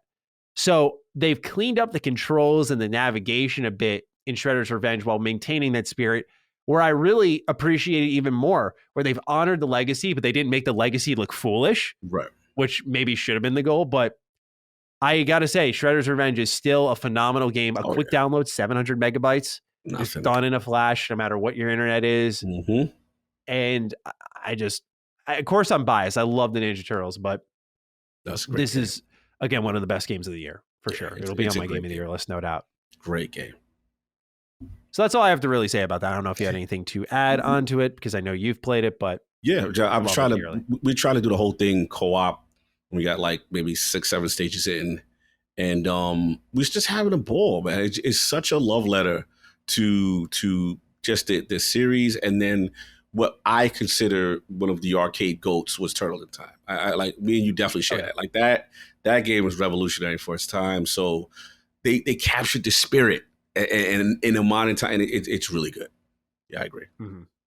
100%. So if you have yet to, please go check it out. If you were going to check it out, this is your reminder. Just go do so. It's a really special video game. And yeah, there's a bit of nostalgia speaking there. I grew up with Turtles in Time, but even on its own, I think it stands as one of the best we have this year. All right. Cog, let's get philosophical. Bernard Paul writes in, he needs a little help. What's good, my dukes? A little off topic, but I was wondering if y'all could help me out. Been having a tough time focusing up and getting those priorities straight. Anytime I'm on the internet, which I have to be studying up, I find myself lost in the endless pool of shit to get distracted by. What's your go-to tip for slapping yourself silly for getting the BS and really locking yourself into focus mode? This is good. This is good, man. It's funny he says this. Shout out to Bernard. I literally struggle with this. Really? I struggle with this because a lot of times I don't have, when I prepare in shows, like I prepared ILP or something like that. I'll use an example. And it's like, I'll be up late Not because like a lot of times I'll just distract it. Like news, I love information. So if news comes across I'm like, oh, what's that? Or I'll watch this video on this. So, oh wow, Matty made a video about that. Let me go. That's like an interesting time. Let me go check that out. I do have what's that squirrel? Information. When it comes to information, I do. And sometimes I'm like, yo, you've been here for about 2-3 hours. IOP Sunday, and you ain't writing nothing. This show, you haven't done any prep. Like I've caught myself, and I'm like, it's just information. I think for me, it's weird. Like I've always been historically that kid who in school was like you coast, but like right before the final, that day before, you put in like the hardcore study, and then I just like ace it, and it's not a good habit. Like theoretically, I should be preparing way early in the week. Right. So what I've noticed is how I handle it is say, look, you can have your fun and do all this distraction stuff, but you are going to pay for this. You are going to pay for it. So how about this? Just a little bit each day, prep or study, even for a test or whatever it is, like Bernard is doing, just piece it. So it's like, okay, you know what? I'm going to do a topic here on Monday, or just, hey, I'll start working on Matty's intro, say that what people like for me to do, on a certain day. And that's how I do. Just break it up. If you suffer from it, recognize that you suffer, but don't last minute it, because it does come back. It always comes back to get you. And then you start getting into a dark cycle. And trust me, I've been there. I do a lot. There's a lot of things on my plate. So that's the best advice I can give you if you get this analysis by paralysis, or you get distracted easy. Yeah, definitely. I'm like you. I kind of coasted in school, got by with B's and C's. I was not an impressive student at all. I don't have any degrees to really flex. I have an associate's degree in general studies. Like I was not your great student. I was always driven by passion and interest. So when I turned up the gear was when I was truly interested in something. And it wasn't until college where my grades kicked up because I just matured and said, like, okay, I can't love everything. I just need to do a good job here. But I still had a part of that in me. I had to take a fucking poetry class. I got a C, and I was like, I don't fucking care. Like, I couldn't tell you a goddamn thing that happened there. Not a thing that happened there. And that teacher, the professor I had, was fucking miserable. That makes it worse, right? So shots, let's go. Yeah, I hated her. So I don't say that loosely. There's very few professors I truly dislike, but her, man. B's like that sometimes. Yep. Yeah. So, eventually you grow out of it a little bit. But for me, I think what happens is when I start to get distracted, I go back to those days where, I was easily distracted. I used to have a shirt that I wore in 5th grade. I proudly wore it. I literally wrote on it, easily distracted. I just had this sense of ownership that I was a fun guy. And that's cool and all, but probably not something that I would consider a badge of honor. But shout out to my parents for letting me own it. They really let me be myself. Nice. Now, I'll just say that when I start to lose focus, I think back to those days and I go, okay, you had your chance to kind of slack off and do whatever then. This will be done sooner if you focus up. And if you focus up, you can go enjoy all the video content or games or whatever you want. So go ahead and do it. My number one suggestion and what my kiss of death is let's say I'm literally doing the script for DD. And I open Twitter to grab, say, an info roundup from Nebellion, and I find a link, but then I see like, oh, TMNT Kyle Bunga Collisions League. I'm like, wait, hold on. Before I'll do that in a sec. What's that though? And I'll click on that. That social media will take you off track in a heartbeat. No one is immune to it. Yeah. So I recommend deleting it off your phone. I do this for a living. I have it deleted off my phone. Oh, wow. Yeah. So do not use social media on your phone. It will contaminate your ability to live a normal life. It'll distract you endlessly. You'll pull it out in situations where you don't need to. And delete it off your phone. I challenge everyone, delete it off your phone and watch how many times you autopilot to that app without realizing it. You'll catch yourself. And that habit will go away very quickly. But you'll realize how much your brain is wired to open your phone, check social media as like a routine because you're always wondering what's going on. You don't want to miss out. So it'll be a bit of a struggle, but I recommend cutting that out if that is a distracting part of things for you. Like even, again, I don't know if you do social media work for a living, but if you don't, you can even block it on your browser. Like literally cut out the distraction, forcibly cut it out because you don't need social media. Social media sucks anyway.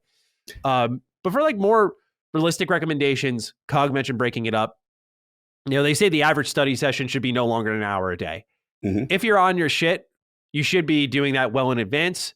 So instead of cramming all that studying where you're going to go multiple hours and your brain will naturally want a stimulation, and you'll go focus on something else to kind of rejuvenate yourself, an hour a day on most days for whatever you're studying up on, and you'll think yourself in advance, right? I think of it again, I'll keep using my podcast script.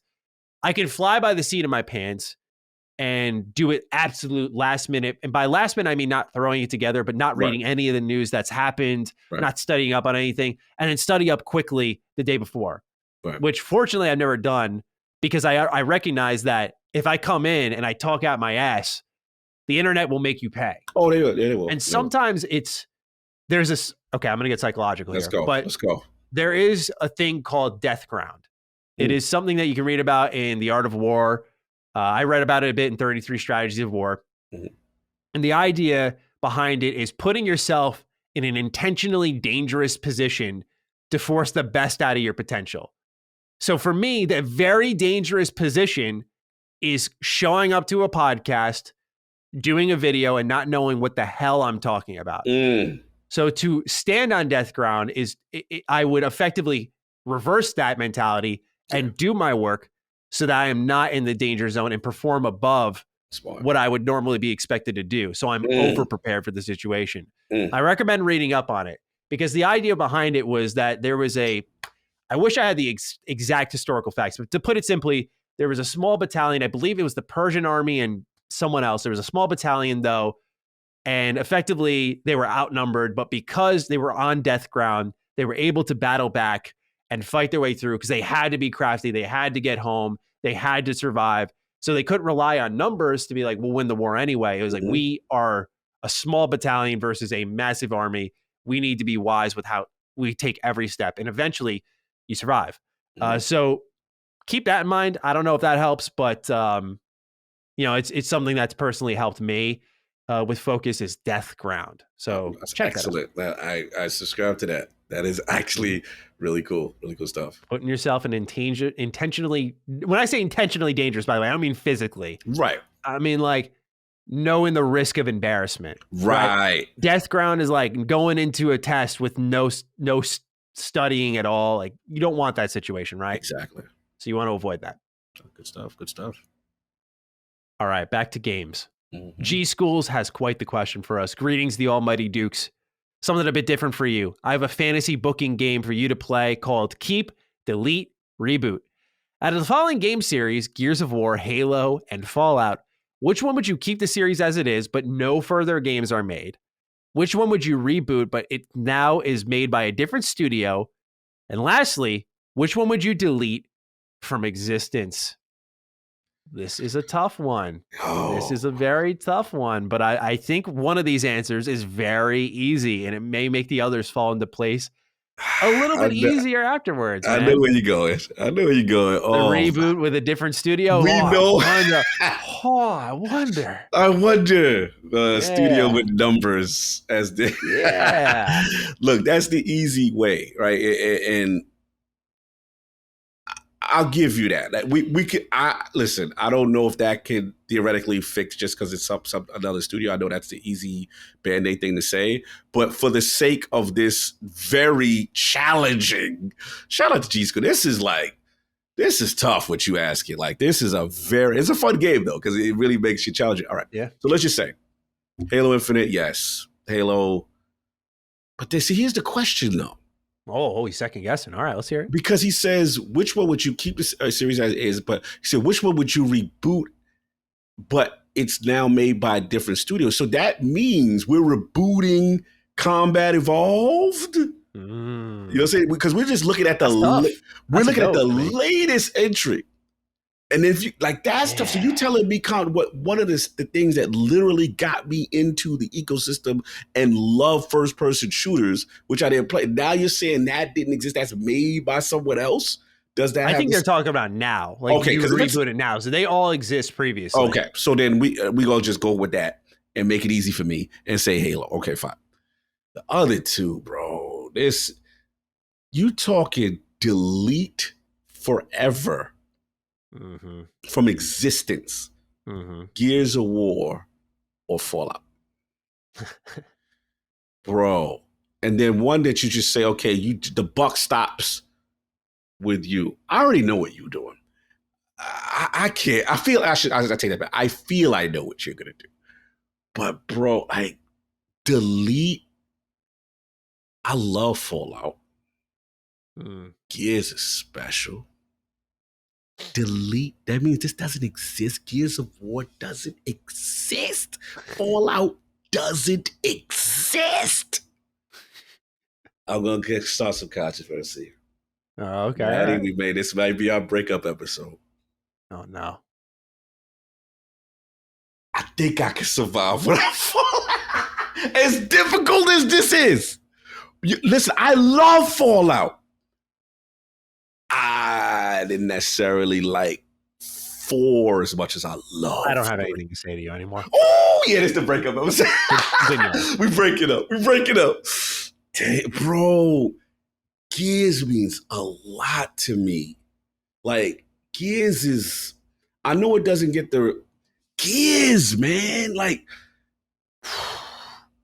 Gears of War didn't exist. That means the 360, the Mad World, that doesn't exist. The one of the most graphical fidelity co-op games of the generation doesn't exist. Horde mode, one of my favorite modes in gaming, doesn't exist. Gears Tactics, that's sport, doesn't exist. Like, bro, like that's now I'm not gonna sit there and say Gears 4 was this. Gears 4 was kind of you know what I'm saying? 5 was a better. Gears is special to me. The chains like that. And I get it. Like, I love Fallout. Facts, The Wanderer, like the dialogue, true RPG, the hardcore. Like, trust me, the only reason why I'm going to say it is only because if I look at this series, this is just Cog speak. I know you're the guy. But if I look at the series as a whole, for my personal preference, the first 2 weren't even, when I loved the game was when it was 3, when it went this new direction. Right? Because the first 2 Fallout games were kind of made by NXL, right? Wasn't it? And they were kind of a different type of game, and I wasn't really interested. I got to be honest. So that's my excuse for getting rid of one of my beloved games. So I know we're not talking. I know you're mad, and I just want to see you go, man. I'm go on. Yo, I have nothing to say. That's all. I can't believe I'm saying this, but Fallout, man, it was a good run. I love you. You always be special to me. You won't even know it exists. I just got to put you down. We're gonna do the Spider-Man No Way Home. We're gonna do that last makeout, and then after this, you're never gonna see. Remember Spider-Man? Yes. Mary Jane is never gonna know no more. Hey, I love you, but yo, I ain't giving up Gears of War for you, baby. I'm sorry. And I know it sounds crazy because the hardcore will say New Vegas and Fallout are far superior than anything Gears. I get it, but if I'm looking at it as a series as a whole, as a zeitgeist, what changed the industry for me personally, I remember when Cliffy Bleszinski came out in that game, and they were like, "This is what 512 megs looks in the system," and he pleaded with Peter Moore to up the 360s. Bro, nah, I can't, man. No, and I love you. So are you suggesting that Fallout 3 wouldn't exist if Cliff Bleszinski didn't come in and upgrade the RAM for the 360 and therefore made it capable that these types of games would be made? History would have changed courses without Cliff Bleszinski and Gears. Let me explain something. That's a fair point. I know people just by looking at that game was like, what the hell is that? And betrayed PlayStation. I know they were like, what is that? Graphics at that time and then what it was doing. And then the chainsaw gun, that's iconic. Bro, yeah, that was a thing. Like, you know, it was so, and then it was very dude bro-y, you know, like, and I love you, Fallout. I love you. I just want to say we're going to have the most amazing final date before we wipe you out of existence. But correct me wrong. So the final list is you are deleting Fallout, you are keeping Gears of War as is and never having another entry of it, and then you are rebooting Halo with a new developer. Correct. Because Gears of War can end on this note with Cade. Okay, whatever. Cliff notes. We got enough of the series. Some may make the argument, you know, it's a little getting long in the tooth. It's getting a little redundant towards the end. Sure. But that's what I'm rolling with, man. Let me hear. I got to hear you break this down and break me apart. And let's get our counseling out. I want to hear it. All right, so I'm going to say for the game that we keep as is, but there's no further games made, may surprise people, but it's going to be Halo. I think the damage has been done. I would love to see realistically in this scenario that, doesn't exist, but I would love to see, Halo change developers. I'm still team no more 343. Okay. Hashtag no more 343. I don't want to create a negative hashtag. I got to get my hashtag, and it's got to not be one that's going to be toxic. Yes, please. All right, but for real, I think that 343 has kind of screwed their pooch. They've had a lot of time. They've made the Master Chief Collection, so there's something sustainable. But you had 4 or 5 and Infinite to really get it right, whether it be post-launch support, the core of the game, the way it plays. You haven't got it right. The legacy exists. We know what Halo's done for the franchise. I'm a big believer that Halo's not the future flagship IP for Xbox. You said that. I think it's something like Elder Scrolls 6. Like, I think that's the front of the box IP. And so to me personally, you keep Halo. It's a part of our legacy. And like many other Xbox IP, just leave it in the past. Just leave it in the past. Strong argument. Strong. Let me hear this. Gears of War, less of an attachment to. It's deleted.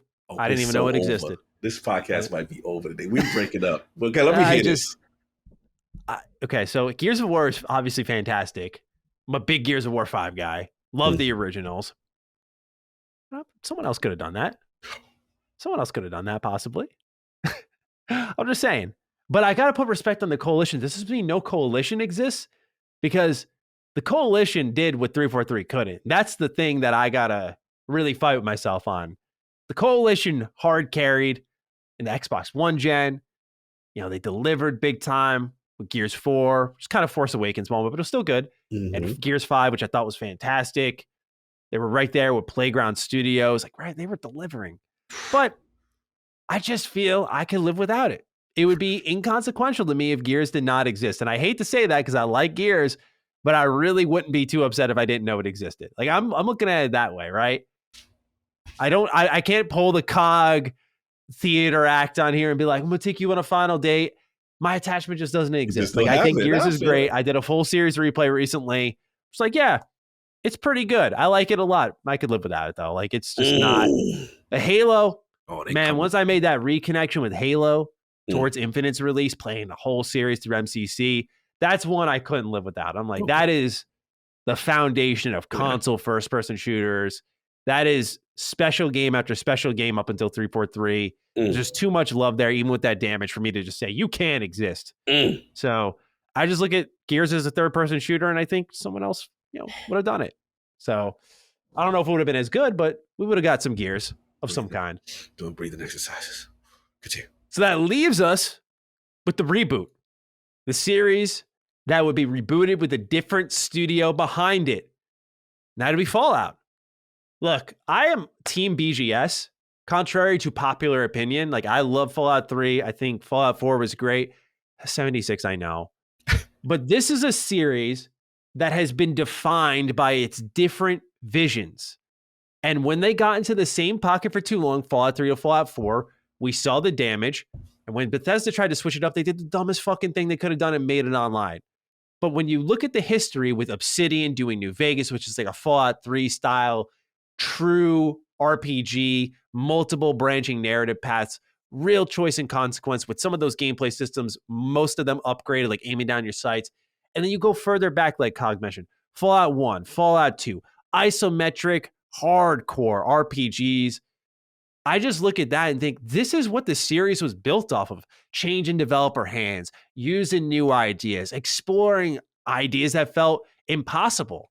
Going from isometric to first and third person, I want to see what someone else can do. And I've been tooting that horn for a while. I've been saying for a while, give the Fallout IP to someone else. Not because I don't trust Bethesda. I want to see more Fallout from them.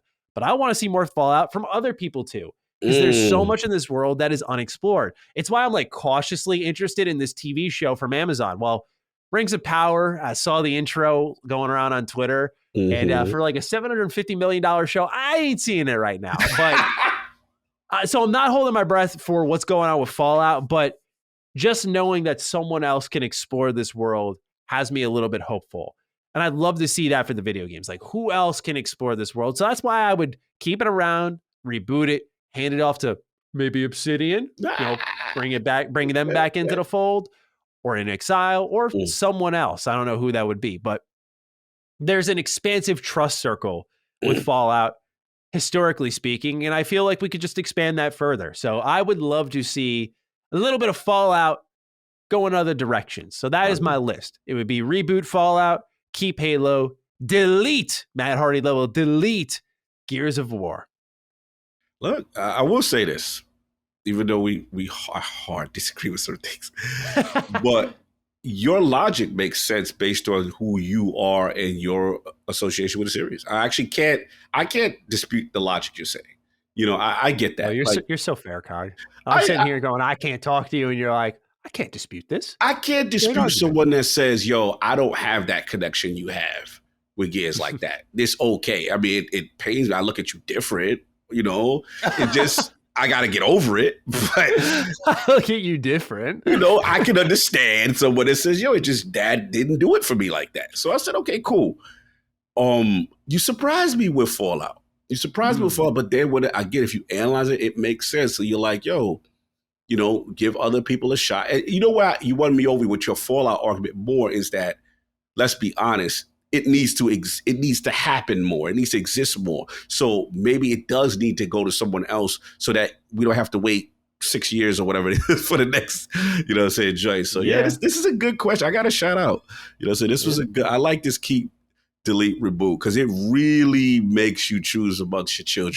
100%. Yeah, shout out to G School. That's good. Very, very dangerous situation we put ourselves in. Yes. But we move on to our final question of the show, Cog. It comes from John, who writes, hey, guys, I was wondering if we could get a check-in on your top 5 most anticipated Xbox first-party, emphasis on that, games. My personal top 5 changes daily as there's so many games that could easily make a top 5 list. Currently, my list goes as following. 1, Starfield, 2, Hellblade, 2, Fable, 3, Hellblade 2, 4, Redfall, 5, Avowed.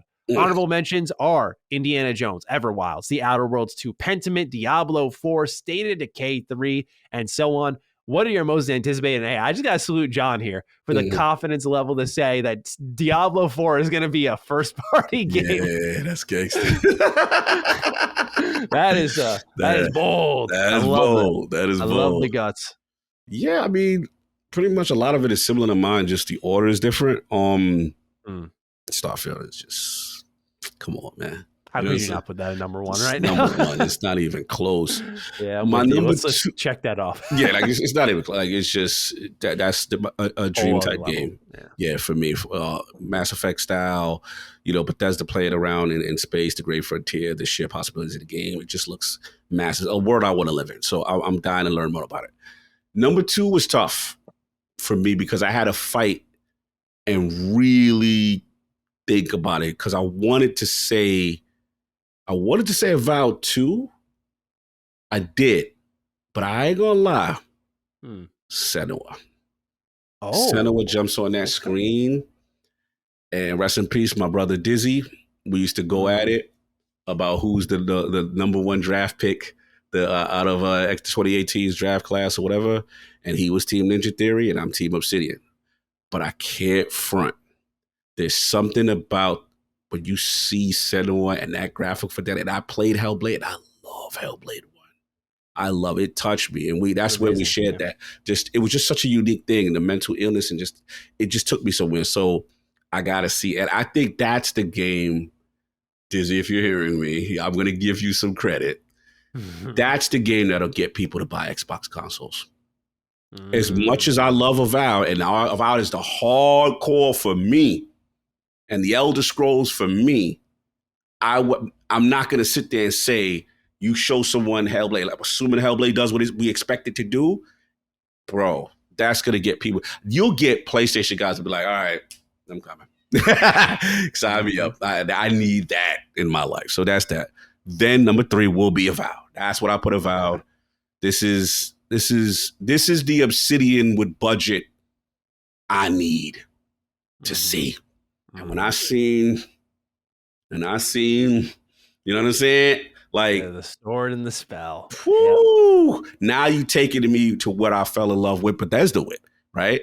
And engine and competitively, there's a part of me, I look at Obsidian with chip on her shoulder. Before Bethesda was acquired by or the same house, I look at them and say, you know what? If we had a budget, we could outdo you in that space. And that's how I look at it as Avowed. And now they're friends, you know, they're family now in the house. But before this was Obsidian saying, you know what? Watch what I do to you. So that's how I got Avowed. Number 4 is going to shock a lot of people. Okay. I think I know care. what you're going to say. They're the laughing stock right now. No one's talking about them. No one respects them. But I am rolling with Undead Labs, and I'm rolling with State of Decay 3. I think that, listen, I know there's turmoil, but that game got too much damn potential. Even in its janky first iteration, even in its somewhat minor upgrade second iteration. We know that game was made before the deal. I would love to see it, man. I think that game has a ton of potential, and with the proper engine and the budget, I'm excited. That's highly anticipated. The fourth one, last one I was surprised also because I wanted to just easily say Outer Worlds 2, which I know. Outer Worlds is my game. I know. I'm actually surprised though. Little old compulsion. Project Midnight, I need to know what you are. I need to know what you're doing. I'm very excited. It got a little bit of hashtag just one energy. I love what I'm reading about the time period. The question is, am I off about the budget? That's my only concern. Is it going to Pentiment me? Is it going to do the Pentiment to me? Not saying it's going to be whack, but how much budget? That's all. Because if the budget, if we're getting close to Hellblade budgety, then we could do something really special. So I got to see. That one may change, and we'll revisit this. So my interest level is higher just because it's so unique in what I want to know what Compulsion can do. So I'll give them the 5th spot for right now. Okay. But if the information comes out, then we put Outer World 2 in its rightful spot. So that's where I'm at. So continue. I'm dying to know yours. All right, yeah. So obviously Starfield number 1. Woo! Bethesda Game Studio is my personal favorite video game developer. After, of course, BioWare. I'm talking old school BioWare, by the way. They're just, to me, still legendary. Always excited for their games. They just scratch that itch that literally no one else can. So when their games come around, man, it is a holiday for me. So Starfield easily takes the number 1 spot. Number 2. Let's go. Got to go Avowed. Strong. I got to replicate a little bit of what you said here. Obsidian and a budget is not something we've really quite seen. We've seen them get crafty with crowdfunded games. We've seen them partner up and make games like Fallout New Vegas, which is technically for its time a bigger budget game, but used a lot of reused assets, which any game does, by the way. But this one especially, where it's funny with the talk of it now, people forget that when this game came out, it was literally called Fallout 3 DLC. This game got slandered. So we really haven't seen Obsidian. And by the way, before I continue that thought, they also were known to have a really buggy past. It wasn't until the Outer Worlds came out that people were surprised. Oh, wow, like this is polished to a shine, which is one of the best things about the game. However, that game was also not big budget. Like we know, it was up there, but we haven't seen them go all in AAA really, I think, ever in today's generation with what we use as like modern talking points, the beautiful graphics, the expansive open world, the choice and consequence, the sort of do everything type of experience. We haven't seen Obsidian take their crack at that. Yes. And I feel, this is just my personal feel, there's literally no information backing this. I feel Avowed will be that, well, the Outer Worlds 2 will stay a little more compartmentalized. Okay. Which I think would be better for that game series, by the way. I think Avowed deserves to be expansive and open. Whereas, I love the planet hopping of the Outer Worlds. The hubs. So I hope we talked about that. Yeah, we've talked about that. I want the hubs to stay. So for me, Avowed, I'm looking forward to seeing Obsidian take a true crack at legit big budget AAA games. Plus, it's there. You could tell by the shot in the trailer, they're literally looking at Skyrim, man. And if they combine that with what Jez reported with the environmental interactivity, that's going to be special. That's going to be a special game. I know a lot of people are talking about it, but I don't think enough people are talking about it. When this thing comes around, and people start going, oh, it looks like Skyrim, this will get people talking. Yes, agreed. So that takes number 2. Number 3. I'm dying to hear this. Number 3. Number 3 goes to In Exile. Ooh. I hate to pick the games that we don't know much about, but just the pitch alone of In Exile working on a first-person RPG in a Victorian-era styled steampunk game with industrial revolution, sci-fi tech, branching narrative. Look, as far as I'm concerned, y'all know me. Team Divinity Original Sin 2. I love Larian Studios, one of the best developers around. Right now, In Exile is holding the crown. They are holding the RPG crown. They have, in this past generation, made the best RPG. Yes, I'm even including The Witcher 3. If we're talking about character customization, choice and consequence, branching narrative, replayability, how crazy you can get, the amount of end states in this game are absurd for its budget. It is absurd. So to me, to know again, we're getting a little bit of that Obsidian vibe, budget. We're going bigger. We're doing something different, right? With the last couple of releases we've seen from In Exile, have been isometric. When they've been first person, it's been like Bard's Tale, right? Yes. Very much adventure game style, which isn't bad, but we know it's on a tighter budget. Right. So to see them go all out, Unreal Engine 5 is the report, this new universe, new IP, and then that RPG prowess that they never sacrifice. I can't wait. Yeah, that is probably my most anticipated game for me to actually lay my eyes on. Like if there was a different list, that would be number 1. Like what game can I see? Like I'd put it right next to Starfield before we even saw Starfield. Wow. Like because In Exile, I think a lot of people sleep on because they have yet to make that accessible, like, oh, it's first person or third person type of game, right? They've made these isometric style games. And if they can translate even like half of that level, choice, and consequence into a more accessible style game, first person, third person, they will capture the industry's attention easily. I like that pick. Number 4 has to go to Ninja Theory. I was about to say, you about to get kicked out the Xbox community if you don't hit the stage. No. I can't sit here and parade around the idea that I think when they start delivering that Ninja Theory will be Xbox's Naughty Dog without putting them on the top 5. I'm like you. I played the first Hellblade game, really blew me away. I loved how tight, bite-sized it was. I almost said butt-sized. Bite-sized it was. Where's your mind thinking about what's setting up? Oh, my God. Lord help me if there's more polygons. I love how bite-sized it was, but it still managed to dive deep into its themes on mental health, especially. And to see them expand what I think was the weakest part of the game, the combat, where combat looked good in Hellblade 1, but it felt good even too, but it just wasn't mechanically deep at all. Yeah. And to know this is the team that made DMC Devil May Cry, which love it or hate it, that game had some lit combat. And the amount of tools they gave you, I'm hoping with this game they bring that tool set. Again, like I'm using the even half measuring stick, even half of the tool set from DMC Devil May Cry into Hellblade 2, we'll be eating good. Yes. But I just think with the level of quality, the attention to detail, the perfectionists they are, I can't not be excited for what's to come out of that team. Absolutely. So I got to throw that one out there. Right. And then we move on to number 5. I'm going back and forth on this one, but I think I got to pick State of Decay 3. Yeah, we've known them as the Xbox Live arcade heroes with State of Decay 1. We just covered in last week's show 30th update for State of Decay 2.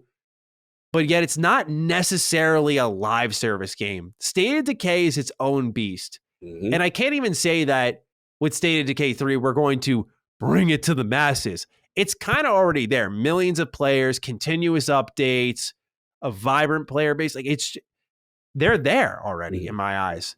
But now it's time for the gameplay to match the type of player base they have. There is a level of jank, and it is lovable jank in State of Decay as a franchise. And I don't mind. Look, I just said Bethesda Game Studios Starfield is my most anticipated first-party game. I get lovable jank more than anyone on any show, I think. There is a studio identity. But if you can still craft a bigger, better, more beautiful State of Decay, emphasis on more beautiful, because I think they got all the gameplay systems, but these games have not looked good. Agreed. If you can make us look at that and go, what is that? And someone goes, oh, that's State of Decay. That's State of Decay. You know, everyone knows what it is, but to show people a game and make them go, it is a huge leap in graphics, I think will do them a lot of favors. And I'm excited to see that. So for me personally, I believe in Undead Labs. I don't care how much slander people are trying to put on their name. I've talked to people in the studio. I think everything seems fine. And so I am very much excited for what they're working on. And they got to just take their time with it, man. So State of Decay 3, number 5. Woo, I like these lists. I like these. NXI, I love it. You know, so I wanted to say them too. You know, saying just I'm excited for them as much as you are, because people are really sleeping on them. Like they are nothing burger, and people gonna learn soon. So I'm with you there. Yeah, strong list, man. Strong Indeed. list. It's time for them to learn about NXile. I try not to pick games that we don't know much about, because like I would pick Project Dragon. It's literally being sold as Hitman 3, but it's an RPG. I'm like, my brain would explode at the actual possibilities in that game. If Hitman 3, I put 40 hours into 5 levels. God help me if you put an RPG on top of that. What that would actually do with like character builds and whatnot. I could only dream, but the only one I'll run away with the concept of is 100% what NXile is doing. They've earned that. So very excited to see what they're doing. But that's everything we got, from questions to news to Game Pass picks of the week. Cog, it's been an absolutely excellent episode. What are you going to do after this now? What time is it? It's 6:30 for you. So you're probably going to get some food. I gotta eat. I'm dying. Oh yeah, yeah, I'm dying. Times plus, you know, the jet lag, the time zone, the body's all over the place, and then so apologies with certain being all over the place. But yeah, man, I'm trying to think. We had a good show with so many topics, so many things, so many hashtags. It's a lot. Yeah. Which ones you got at the top of mind? Feel like we got to reward the late listeners and talk about that delete conversation a bit. Ooh, that was passionate, yeah, because we're in the makeup trying to get through this tough time between us. Yeah. Boy, got rid of my gears, goddamn. Or what we doing? That's too much about me. Which one? What you gonna say? I still want to hear. Pack DD. I can't. It's funny though. It's funny though. I can't parade my slander that hard. Yeah, you can't do that. So we doing delete. We want to do delete. Delete DD. Yeah. I think I was probably the most passionate stuff out of. Even if we had a lot of news, but I like that topic. That was a great write-in. That was a great write-in. Awesome. So we'll do that. If you got this deep into the show, you want to let us know your thoughts, whether it be on Twitter, I'm at G27status, that's at Lord Cognito, or you can write in the comments or on the Patreon post, whatever you please. Use the hashtag DeleteDD so we know you got this deep into the episode. We're looking forward to seeing your thoughts, whether they be positive or negative. Other than that, ladies and gentlemen, thank you so much for tuning in, and we will catch you next week for episode 88 of Defining Duke, an Xbox podcast. Take great care of yourselves, and peace out. Defining Duke, an Xbox podcast, is a product and trademark of Last Stand Media and Colin's Last Stand LLC, and is recorded from the United States of America. The show is conceived by Matthew Mr. Matty Plays Schroeder and me, Colin Moriarty, and is written and produced by Matthew Schroeder. Matty's co-host is Barry Lord Cognito Eversley. Defining Duke's executive producer is Dustin Furman, and the show is edited by associate producer Ben Smith. All of Last Stand's theme music is by Ramon Narvaez. As you know, all of Last Stand Media's shows, including Defining Duke, are fan-funded on Patreon at patreon.com/laststandmedia. The following names are at the producer support level on Patreon, and we're thankful for your kindness and generosity.